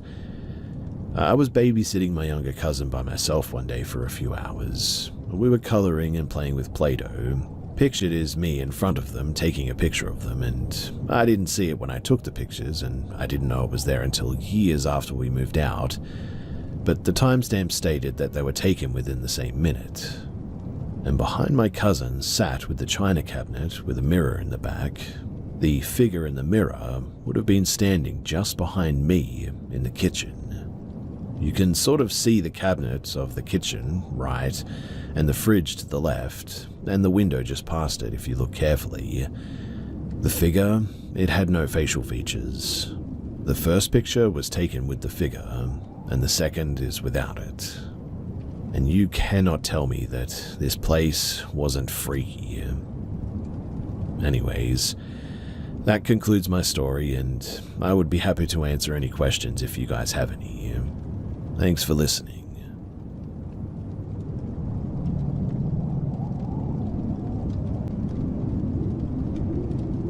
My childhood home, I lived there from maybe ages 4 to 14, always had a somewhat thick negative energy to it. I remember my parents having family and family friends over as a child, and a few of them making verbal comments about how the energy felt dark, observant, and that they'd get the creeps if they stayed the night for any sort of reason.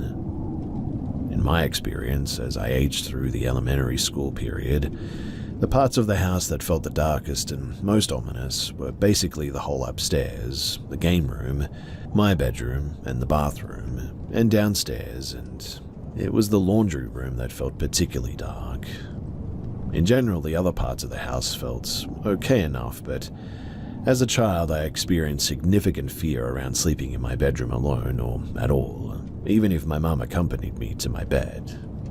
Even during the day, if I was playing with my toys, I'd eventually get the creeps, and it felt like something was just lurking, observing me, slowly making its way, most of the time after some time playing in there. That creeping feeling that would make the hair on my arms stand up, and I'd look around my room. My eyes would always lock onto my closet door and stare at it in fear. Eventually, I'd find the courage to rip my attention away from it and flee out of my room. Now, on one particular day, I was playing with my toys on the floor of my bedroom before dinner. I was excited about the toys that I was playing with because I had just gotten them for my birthday. No one else was upstairs but me, and I get called downstairs for dinner. I go down and I eat, and after dinner I come back up pretty quickly as I was excited to resume playing with my new toys.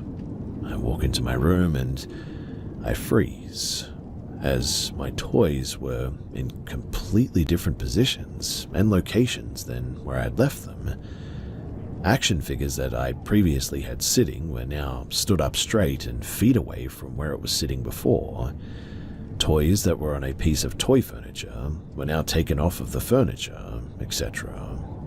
In fact, almost every toy was moved. I was about 6 or 7 at that time, and I really could not understand it. In my rational brain, I asked my sister, who is 2.5 years older than me, if she went into my room, and she said no. And I just couldn't wrap my head around it. For years, every night, I would sleep in my parents' bed. That was the usual, really. I adamantly would not sleep in my bedroom. It was more than a childlike defiance as well. I was petrified to sleep in there. So much so that I had an unfortunate bedwetting issue well into 2nd or 3rd grade. And one night, my mum was able to get me to lay there at night alone. I had full body shakes from fear, and I remember so vividly not being able to sleep at all, and getting so scared that I hid myself under my blankets, where I hid awake for what felt like at least 2 hours or so. I remember how badly I was sweating, getting so hot from being tucked under my blanket.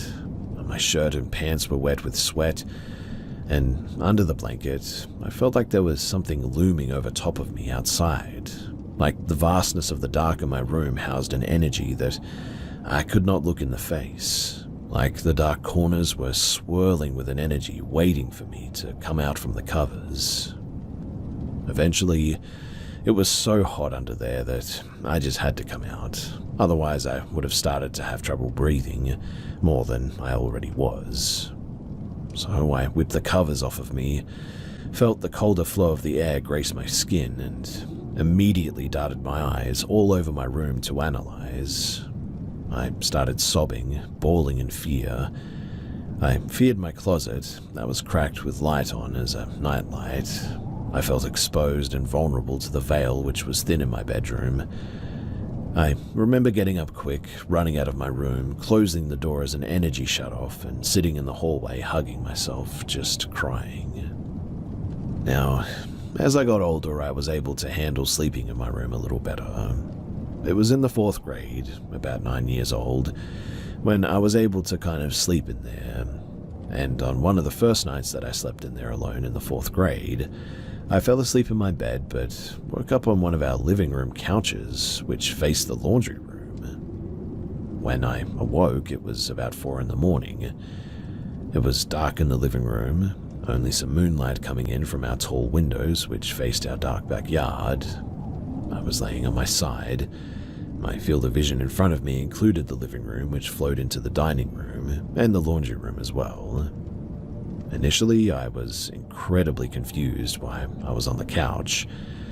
I didn't feel tired about waking, but I just felt awake, and as my eyes adjusted on the darkness of the laundry room, I realized that I was being watched. I will never forget the face of the entity standing there looking at me with an unwavering, sinister gaze. Again, in my rational brain, I tried to imagine what could have been in the laundry room that could have just looked like some seemingly demonic entity. I couldn't think of anything that was in there that could have caused that illusion. In there was just the washer and the dryer and the cabinets on the wall, really. Nothing else. No clothes or towels, no posters or artwork. Nothing. But I stared into the darkness of the laundry room that, as my eyes further adjusted, seemed to illuminate this creature. More pale white skin, big circular black darkness around the eyes which peered upwards at me from a downward pointed chin, hair that was long, black and stringy. Its pale white fabric skin seemed to disappear vertically into the darkness, and I instantly felt frozen in fear. It wasn't moving, not even an inch. It didn't move a single muscle. I must have been breathing half of what you normally breathe in a minute, as I didn't move, or more that I didn't even need to move. I was hardly blinking, and I definitely wasn't going to go back to sleep. For some, I know that this sounds a lot like sleep paralysis, but I know for a fact that this was not that, because I was 100% not moving on purpose. I was not trying to move, and I couldn't. I was deathly afraid, and would not allow myself to bring any attention my way from this thing. I stared at it until the sun came up, and my parents' alarms started going off to get us ready for school. When the sun rose, I remember how stiffly I moved when I stood up. I kept my body back pressed on the wall next to the couch as I made the corner into my parents' room, never turning my back towards the laundry room in this face. Minutes later, when my parents were up and I needed to get ready for school, I ascended the stairs to my room and I found my bedroom blanket strewn down the stairs vertically, which would symbolize it falling off of my body as I maybe sleepwalked out of bed and down the stairs earlier, leading me to waking up on the couch. I don't remember what ensued following that, though. All I know is that around the same time frame, I had another sleepwalking episode where I wound up on the couch after falling asleep on my bed. This time, when I woke up on the couch, I also had articles of clothing taken off of me that would put places that would not have fallen onto naturally. The places that I found them almost appeared purposeful. Before or after these 2 sleepwalking events, though, I have never sleptwalked otherwise. I started experiencing other things too. In my room during the day and at night, toys in my closet would start making a sound out of nowhere. I wasn't as scared as I used to be when I was younger, so I was able to handle these happenings and feelings of fear better. It never diminished the dark feeling in the corners, though. But one night, I generally was having a hard time falling asleep, so I laid awake in the quiet of the night, everybody else asleep. I was staring at the little sliver of hallway ceiling that I was able to see from inside of my room, which was slightly illuminated due to a nightlight or something from far away in the bathroom. For hours, the silhouette of a man's side profile was on that ceiling. To compare how it looked, unironically, it looked how people online describe the Hat Man. It looked like it had a top hat on, a big brow bone, big nose, and a strong chin. At some point, though, it must have disappeared because I looked back at some stage and it was gone. I could continue on about the energy in my house and all of the little things that happened. My main experience was what happened in that laundry room, though. I have always hesitated to tell people about it too because of the Hollywood-esque nature about the way the entity looked. I get that. I've only ever told a few people, in fact. And even then, I feel like they think I'm conjuring up something that I'd seen in Hollywood. As an adult, I've spoken to the same family friends who used to visit when I was a kid about the energy in that house. Now, one family friend who is particularly sensitive to energy and was spiritual for the time said that one night she stayed the night with her husband. Side note too, it was often my parents' family friends who would stay the night upstairs. But my parents were not shy partiers or anything, so often our family friends were too drunk to drive home and they'd stay the night. And if needed, my parents would offer my bed. These family friends have always been safe and trusted adults in my life. Shared with strangers here, I know that this could sound a bit strange that my parents just let their drunk friends have my bed. However, this particular family friend was like an aunt to me, and I don't recall being at home this night when she slept in my bed. Anyway, she told me at some stage in my adult life that this night she slept in my bed, which she never had before. She said that she woke up many times in the night to feeling my bed shaking erratically. Not super strong shaking, but enough of an erratic movement that the entire bed frame woke her up many times in the night. Now, as an adult, I don't think too much about all of what I'd experienced. I remember in middle school when I first watched the first Insidious movie, connecting really deeply to that movie. I resonated a lot with Dalton, as he seemed to be the target of what was going on and having these confusing things happen to him. I definitely feel that I experienced more in that house than my sister or my parents ever did. I felt exposed constantly in that house to, well, whatever it was that was there.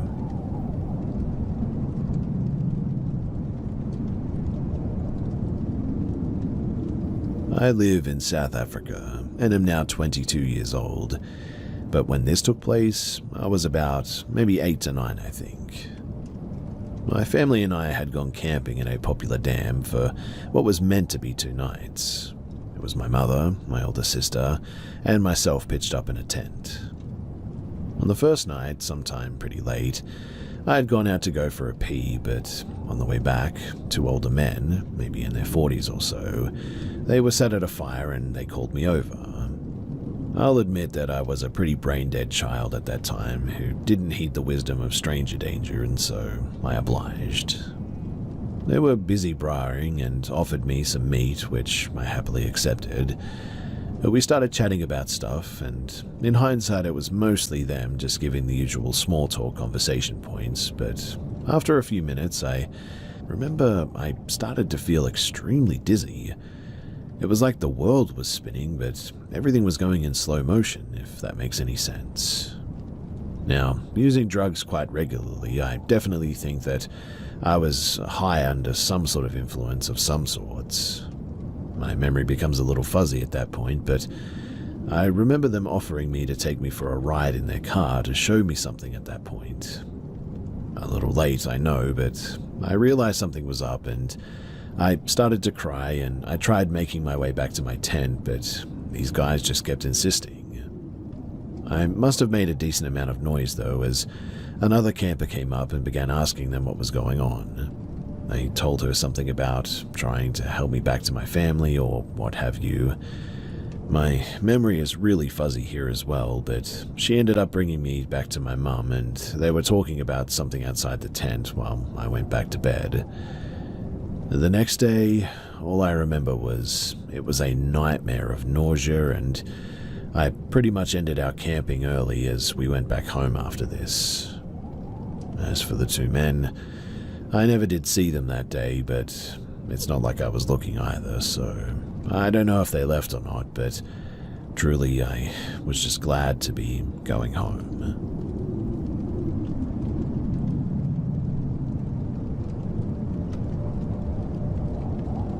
When I graduated college, I was about 24 years old. I really wanted to get out on my own and try living alone at that age. I mean, bit of a late bloomer, I know, but luckily for me, my grandma had asked me to move in to an assisted living centre about a year prior. I had asked my parents if I could live there. They talked it over with my grandma, and she agreed that it would be nice to have someone there after a year of it sitting empty. This was in a kind of up-and-coming area, but still, it had its rough spots for sure. Regardless, I was really excited until, well, I got there to do a walkthrough to see how I was going to set up my things.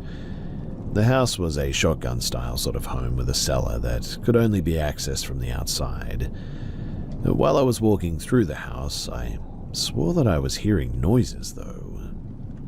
Finally, I realized that they were coming from the basement, so I called the police and they came out and escorted out 6 people from the cellar.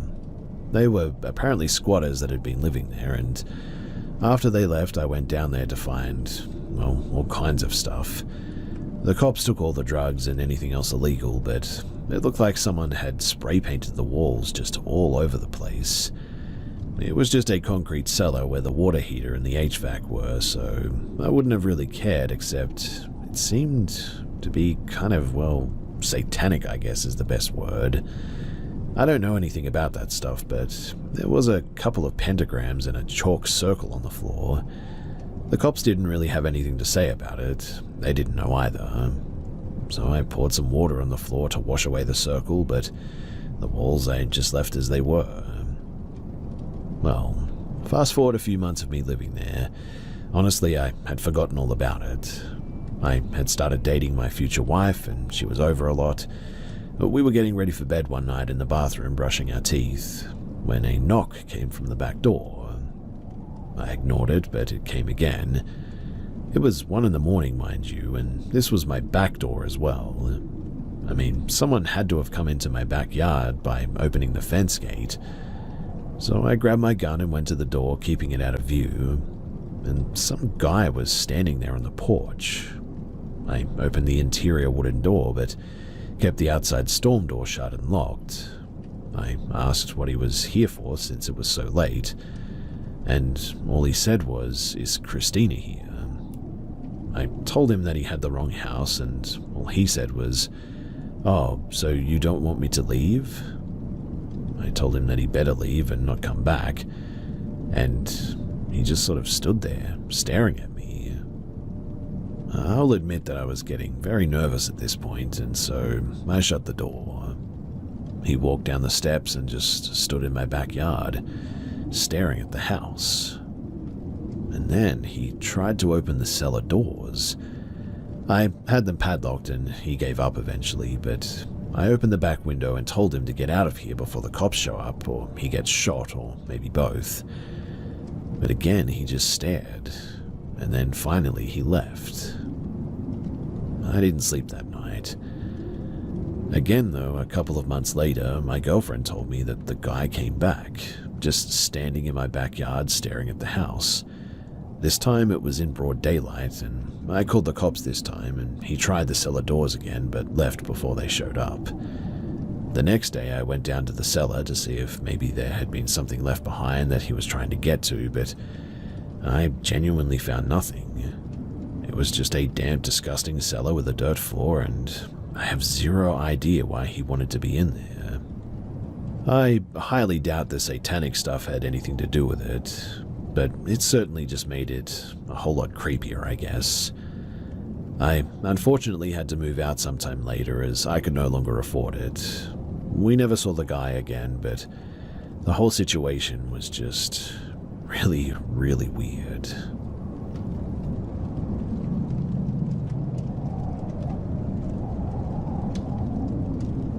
So about a year ago, I smelled cigarettes in my home. I don't smoke though, never have. The windows were all closed. I walked downstairs and it was the strongest in the living room. I should mention too that it was around 2 a.m. since I'm a bit of a night owl. I didn't think much about it because it could have been my neighbors at the time. I didn't turn on any lights. I walked into the kitchen and grabbed some cereal.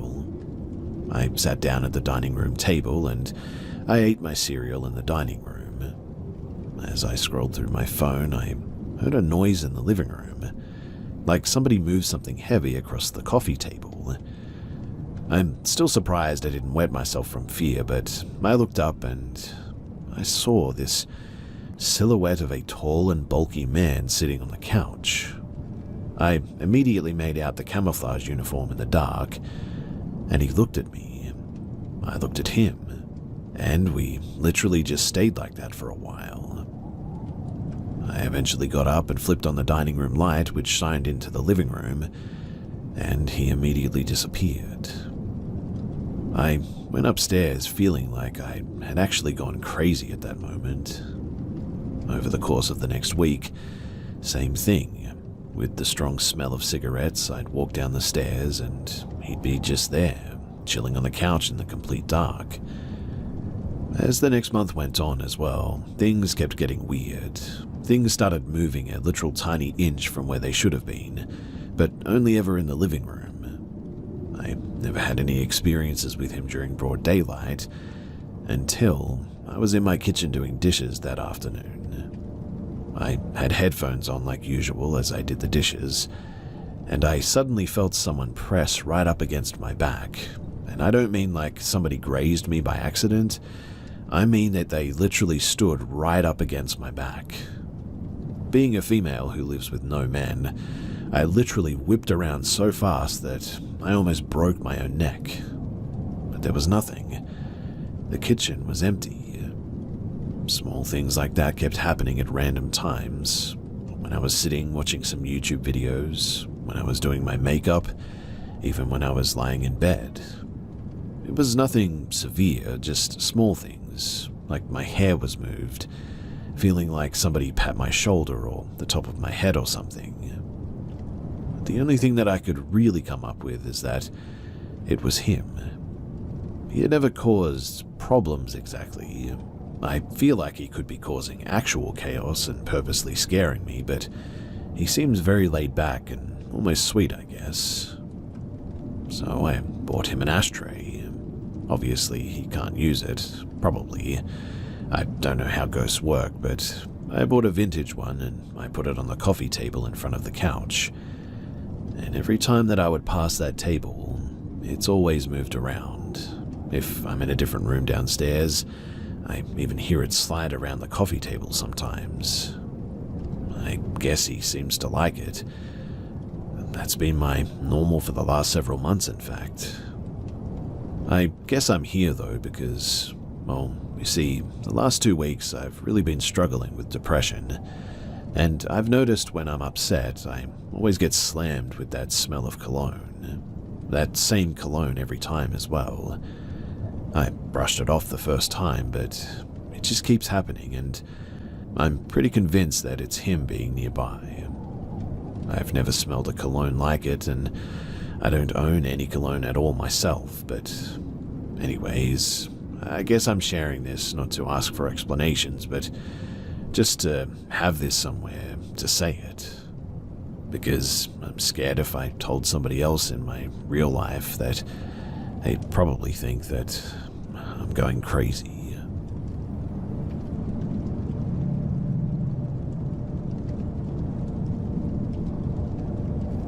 This happened when I was about 12 or 13. For important context, I lived in an apartment complex that was 2 sets of rows, each row with 4 apartments. I lived in the apartment closest to the street of one row, and had 2 cousins that lived in the apartment at the very end of the row, in the back. I would hang out with them just about daily. We were very into soccer at the time, and we would walk to the park about 4 or 5 streets away, along with some of the neighborhood kids, and play some soccer there. Now, I say neighborhood kids, but it was a big group of about maybe 15 kids total, and the ages ranged from 10 years old all the way up to 17. One of my 2 cousins was the 17-year-old, which is why my parents allowed me to go without any supervision in the first place. So on this day, like usual, we made our way back to the park. Some of us would walk, some would ride scooters or skateboards. I had my bike that day. We get to the park and we start playing. About halfway through our game, my parents drive by and they call to me from our car. They tell me that they'd be going to the store and to wait at the park for them. Okay, no big deal. I figure that they must want to go somewhere else afterwards, and it's just easier to pick me up from the park than for me to wait back at the house. Of course, this doesn't make sense because it's a 4-street distance, but at the time, to my 12-year-old mind, it was perfectly logical. So we keep playing for about another hour, and then as we get closer to sunset, more and more kids start making their way back to their house. When my cousins wanted to leave, they asked me if I was ready, and I said that my parents told me to wait for them here. So they left, and I stayed behind. Eventually, too, it was just me. Honestly, though, that was not really a big deal for me. I'm familiar with the neighborhood, and I have my bike, and the energy of a 12-year-old. So I start riding my bike up and down the street, just sort of killing time. At this point, it hasn't occurred to me that if my parents wanted me to wait for them at the park, they wouldn't want me to wait past sunset. But eventually I get impatient and hungry, but not wanting to get grounded for disobeying my parents, I kept waiting. Except instead of waiting at the park, I crossed the street and was waiting there instead. After a few minutes, a car drove up and stopped next to me. Nothing scary yet because there is a stop sign there, so I don't really pay it much mind. Except when it drove away, I realized that the car looked a bit weird. It was old and boxy, like an 80s car, but what really stood out was that it looked spray-painted grey. What I mean is that it was definitely not real car paint, or done by a professional at least. I don't know if someone who stole a car would be dumb enough to draw that much attention to it, or if the look was intentional, but you could tell that it was just spray-painted all over it. Anyway, it drove away and I kept waiting, annoyed now. Then the car comes back from the other side of the street. I noticed it because it was hard to ignore it at that point, but my survival instincts are still not kicking in. Maybe they were lost or just wanted to turn around without doing a U-turn. And since the park is a big square, going around it and coming back is easy enough to do. A few minutes go by, they drive up again and stop at the stop sign again. This time I'm starting to get a bit nervous, so I look at the car. 2 men are inside, very scruffy looking, unkempt beards, unkempt hair, dirty faces, stains on their shirts. They look at me. They both smile at the same time. They look at each other, smile even bigger in the creepiest smile that I've ever seen someone do to this day. And then they drove away. Their smile creeped me out so much that I was now on high alert. In particular, I was watching the other side of the park, where they would come from if they went around again like they did the first time. And sure enough, they did. This also means that they were now on the same side of the street as me. So as soon as I saw that car, I jumped on my bike and I rode as fast as I humanly could. I could hear one yelling something, but I honestly don't know what it was. I was too busy riding for my life, and I could hear the car catching up, but I was too scared to even turn around. I somehow made it to my street and ran into the building, but I didn't want them seeing where I lived since my apartment would have been, well, the one visible from the street for the most part. So I went to the back instead, behind my cousin's apartment, and I hid there. My reasoning was, if they followed me inside the building, they would see me knocking on their door and get me before anyone answered. Worth noting, too, that if it wasn't obvious, this was definitely before cell phones. I waited for what felt like a few hours to my 12-year-old brain, but was probably only 20 minutes or so in hindsight, before I got enough courage to make the short walk down the row of apartments to mine, and I tried the door. It was unlocked, so I went inside and my parents were there, sitting on the couch watching TV. They asked me how our game was, completely nonchalantly, and I instantly questioned them and asked them why they didn't pick me up. They both looked confused. They asked me why they would tell me to wait there instead of home when it's a 4-street distance and I had my bike. Once they said that, it did make a whole lot more sense, but to this day I swear that they told me to wait for them there. They even told me that they were going to leave the door unlocked for me in case I got home before they did. In my excitement of the game, I must have just completely misheard them or something. I simply went to my room after that, never telling them about any of it, because as a dumb kid I knew that if I said something that they wouldn't let me play soccer anymore, and that was clearly more important than my physical well-being at that stage.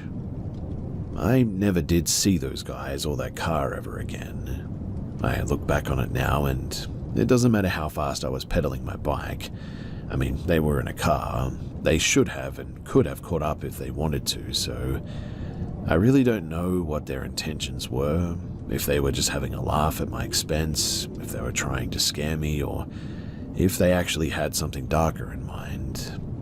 But I do think back on that day now and then, and get chills every time that I realize just how much different my life would be right now if they had actually caught up to me.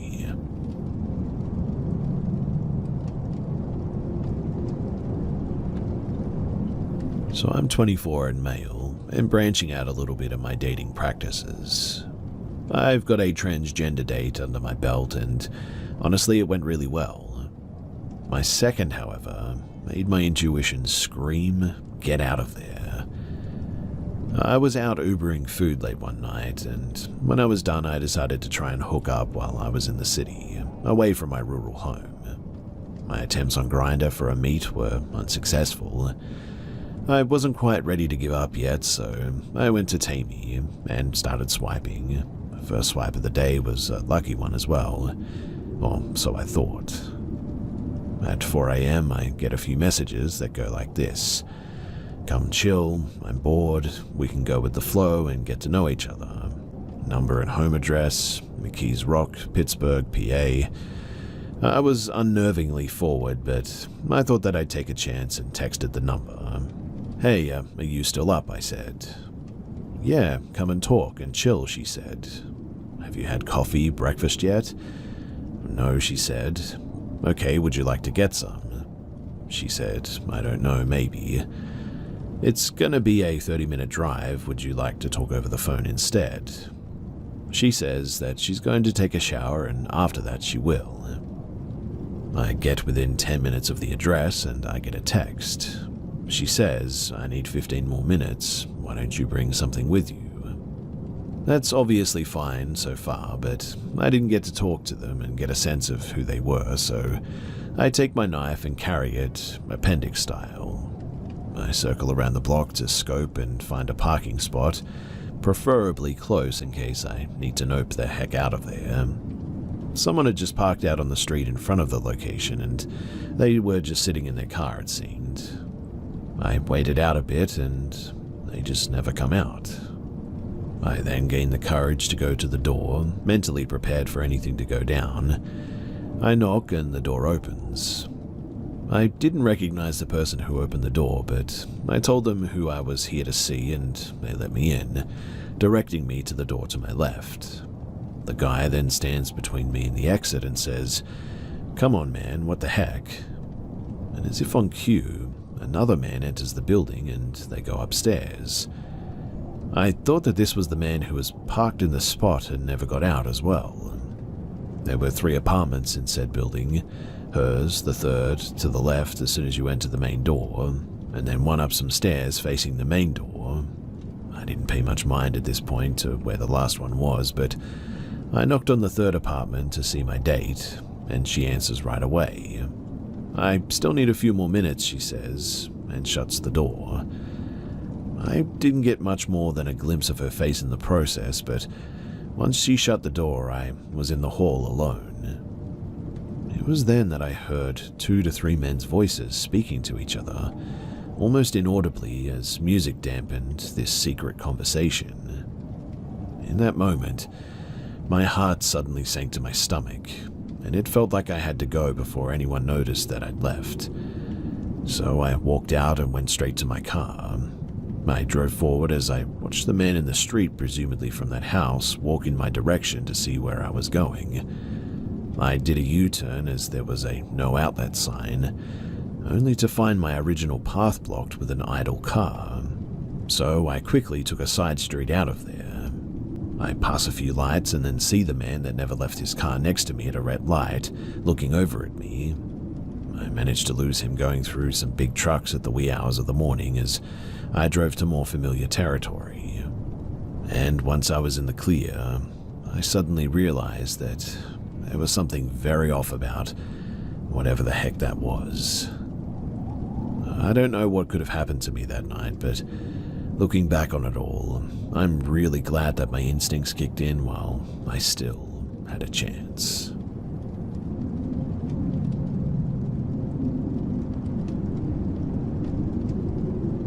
This experience gave my whole family chills, and quite honestly, we're looking for a rational explanation for it. It happened on last Christmas. My grandparents' house is in the middle of the woods. Our whole family has this yearly get-together kind of thing during Christmas, and we were preparing dinner and my aunt was taking a nap at that time when she started screaming, twitching, and woke up in a cold sweat. She started mumbling nonsense about seeing visions of mangled toddlers creepily smiling and walking towards her. We thought that she went crazy until it was about bedtime. My grandfather crawled into his bed to go to sleep when he started suddenly hearing a toddler's voice saying "Mama" over and over again. According to him, the voice started to progress and got louder. There were no kids in our house, mind you. My grandfather's house is also in the middle of nowhere between the woods, which means that we don't have any neighbors close by either. My cousin, who was scrolling his phone while sitting on the toilet, started to hear the same sound around the same time that my grandfather heard it. The toilet is at the far right of the house, grandfather's room is at the far left, so really there's just no way that both of them could have been hearing the voice from different directions at the same time. My mother and myself were sharing a bed that day, and she woke up to the voice of a toddler giggling and saying "Mama." Our dog, an 8-month-old lab, was barking and growling crazily that night. It just was really unlike him. That furry dude is friendly with anyone and everything, but the same thing happened to my uncle, father, dad, and grandfather, and all of them woke up to the sounds of a supposedly cursed toddler. The weirdest part being them hearing the sound from different parts of the woods, though. Now, I'm a terrific sleeper, and I was oblivious to the situation until my cousin yeeted me out of my sleep. We all grabbed a bunch of flashlights and searched all around the area, but we didn't find anything. It resulted in a midnight family meeting with my grandmother claiming that it was her deceased son who died as a toddler coming to see her. My uncle claiming that it was the work of a thief. My aunt, too, saying that it was her deceased baby brother showing his rage as we forgot to light a candle on his grave last year. My grandfather saying that it must have been a wild animal, and so on and so forth. We almost forgot about this experience, too, until recently when we visited the house and were awoken by footsteps and some kind of soft murmurs. My aunt and uncle were saying that they kept on hearing something rolling on the roof of the days prior to this experience. I don't believe in your typical ghost, aka the vengeful, white-robed woman with pale skin and black hair looking for revenge or anything. I really hope to just get a rational explanation for this experience, and that's why I'm here. Has anyone had a similar experience before? I would also love for you to share your opinions about what this could have been. And although I do not strongly believe in ghosts as of now, I am willing to learn about their possible existence, and I'm trying to keep an open mind. Also, I don't think that there are any supposedly cursed objects in the house, so I would pretty much rule that out as a possibility. So, if you have any thoughts or any information for me, then please do share.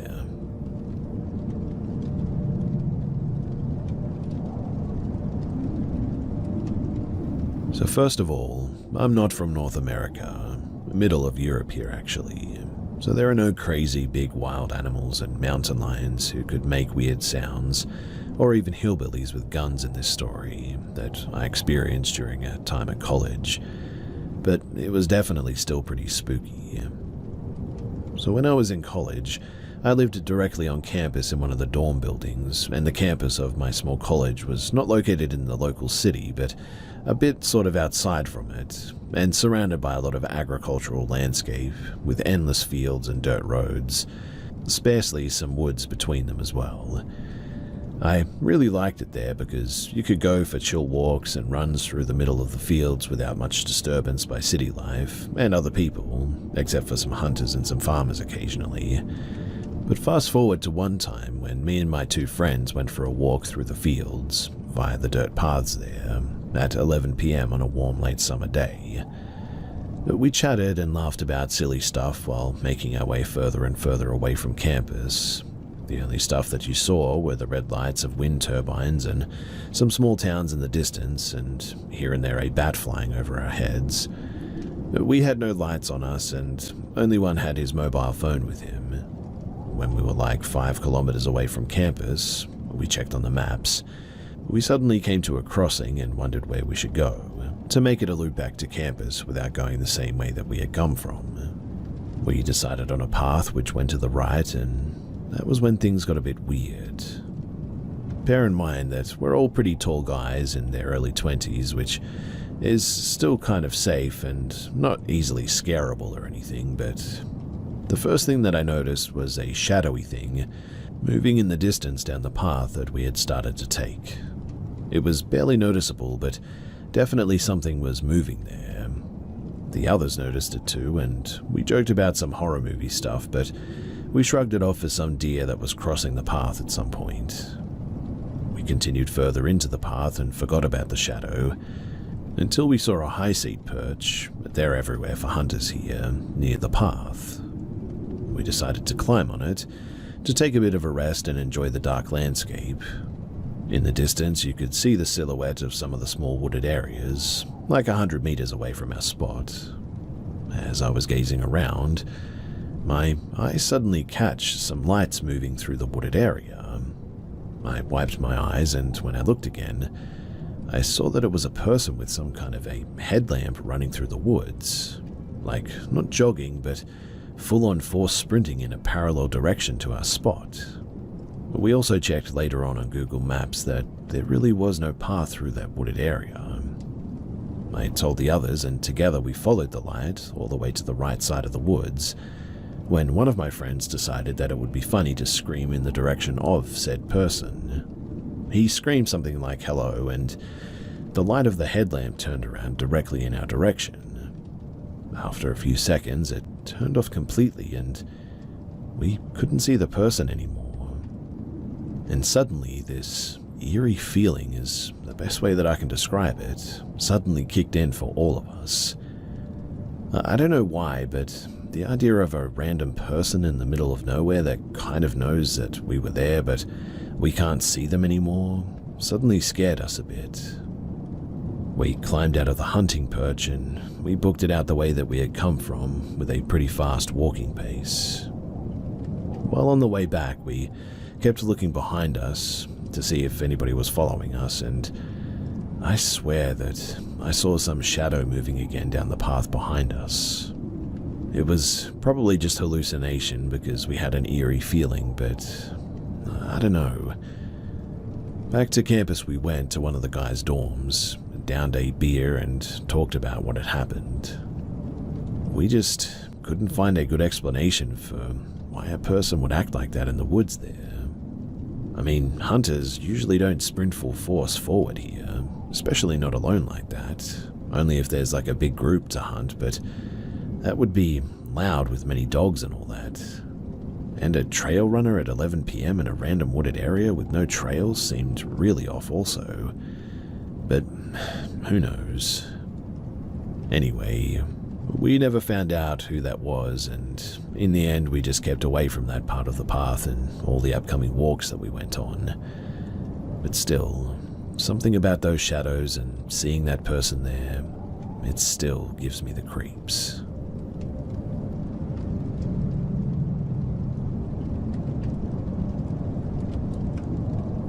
This happened to me Wednesday night. So my boyfriend lives in the town over and he orders me lifts back and forth to go and see him. We've been doing this for over the past 7 months without any problems. But we spent the day together and had an amazing time as always, and he ordered me a lift back home. The guy pulls up and my boyfriend puts me in the car and gives me a passionate kiss goodbye. The driver is from Cuba, hardly speaks a lick of English and is using Google Translate the entire time to talk to me. First, it started off as, "Do you mind sitting in the front seat? I don't like for people to sit behind me." Okay, no problem. However, instead of letting me out of the car, he asks me to climb over the seat, which made me feel a bit uncomfortable, and then I realized that he was staring at me the whole time that I'm doing so. Then he proceeds to tell me, "I hope I'm not being too daring, but you're very beautiful." Okay, cool, I get this compliment all the time, so I say thank you, but I'm a bit put off by this, to be honest. He goes on like a regular driver, asking me if the music was okay, and the volume and all that, you know, the regular stuff. Then he starts asking me about the address that I'm going to. "Am I taking you to your home?" I reply, "Yes, I'm going home." He then asks, "Can I go home with you?" I laugh at this and say no. He asks about the guy that put me in the car, if he was my boyfriend or my husband. He's my boyfriend, my soon-to-be husband. He asks, "Can I be your boyfriend too?" I say absolutely not. He asks why not. I say that I'm totally against that I'm in love with my boyfriend very much and that I'm extremely loyal and faithful to him. He says he doesn't have to know. In Cuba, we believe in having multiple partners, and not all of them know about each other. And I say, well, that's definitely not a thing for me. I don't believe in that one bit. He says, "Your boyfriend makes the mistake of sending you home alone. I would have taken you myself to make sure you got there safe." I'm getting very upset at this point, and I'm only laughing at what he says, trying to maintain a friendly composure because I know how ugly things could turn if I start giving this guy attitude. He doesn't speak again for a while, and when he does, he asks me again if he could come home with me. I tell him no again, and he says, "You're so beautiful. I really want to be your other boyfriend." I don't even say anything, but shake my head no and start fidgeting with my phone. He tells me that he has a lot of money and that he would take care of me. I told him that I didn't care about that and that I wasn't interested. He asks if he could give me his number so that we could text each other, and I say no. After what seemed like an eternity, we pull up to my house and he gets down trying to help me with my bags. I decline his help and he tells me, "Hold on," and pulls out his phone one more time and asks, "Can I come inside with you?" I tell him have a good night and to have a safe trip back, and dart inside as fast as I could, locking all the doors behind me, calling my boyfriend immediately so that he could report this weirdo because I don't want this unpleasant experience to happen to anybody else. In the end, though, the only thing Lyft did was give my boyfriend a $5 credit to his account for the unpleasant experience. He wasn't even able to tell him. He really wasn't even able to tell them why it was so unpleasant. And look, I know, stories like this aren't actually the scariest or creepiest ones out there, but if you were a young woman and in a stranger's car like this, and they were pressing like this and trying to come into your home and everything, trust me, going through something like this is actually pretty terrifying. So yes, ladies, creepy drivers are definitely a thing, and please, be careful out there.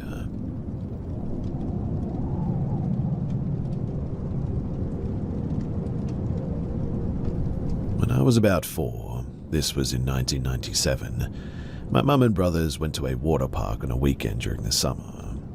The park was set up so that you would walk through the entrance and run directly into a food court with the little information or map station there. To the left was inside an arcade area with a roller coaster, a little one, directly outside of it, and behind the arcade building was an enormous wave pool. To the right of the entrance was the kiddie park, and then behind the kiddie park was a lazy river and all the water slides with it. Since my brothers were older and they wanted to ride the big slides, my mum and me split from them to head to the kiddie park. I remember playing for a little while, making some friends with some of the kids, when this one little boy asked me if I wanted to go to the wave pool. Since I was little, my mum told me that I was not allowed to go to the wave pool, at least without an adult, so I told him that I couldn't. He then said that it's not a problem. My dad is already waiting for us, and he's already told my mum that he was going to watch us. Well, being a dumb kid and marveling at the wave pool since we got there, I was pretty much sold and followed him over there. My mum probably didn't notice at the time because the lawn chair that she was sitting in around the kiddie pool was being blocked by little kid slides and billions of other little children. But we headed to the wave pool and met the kid's dad. He immediately took my hand and guided me into the wave pool. I remember only being there for like 2 minutes tops until he picked me up and carried me back out of the pool. I don't think that I even asked where we were going, but I assumed the food court because that's where we were headed. I then remember reaching the entrance gates and a lifeguard approached us and asked if my name was so-and-so, and I said yes, and started crying because I guess I thought that I was in trouble. The lifeguard then grabs me from the dude, and I see my mum running up sobbing.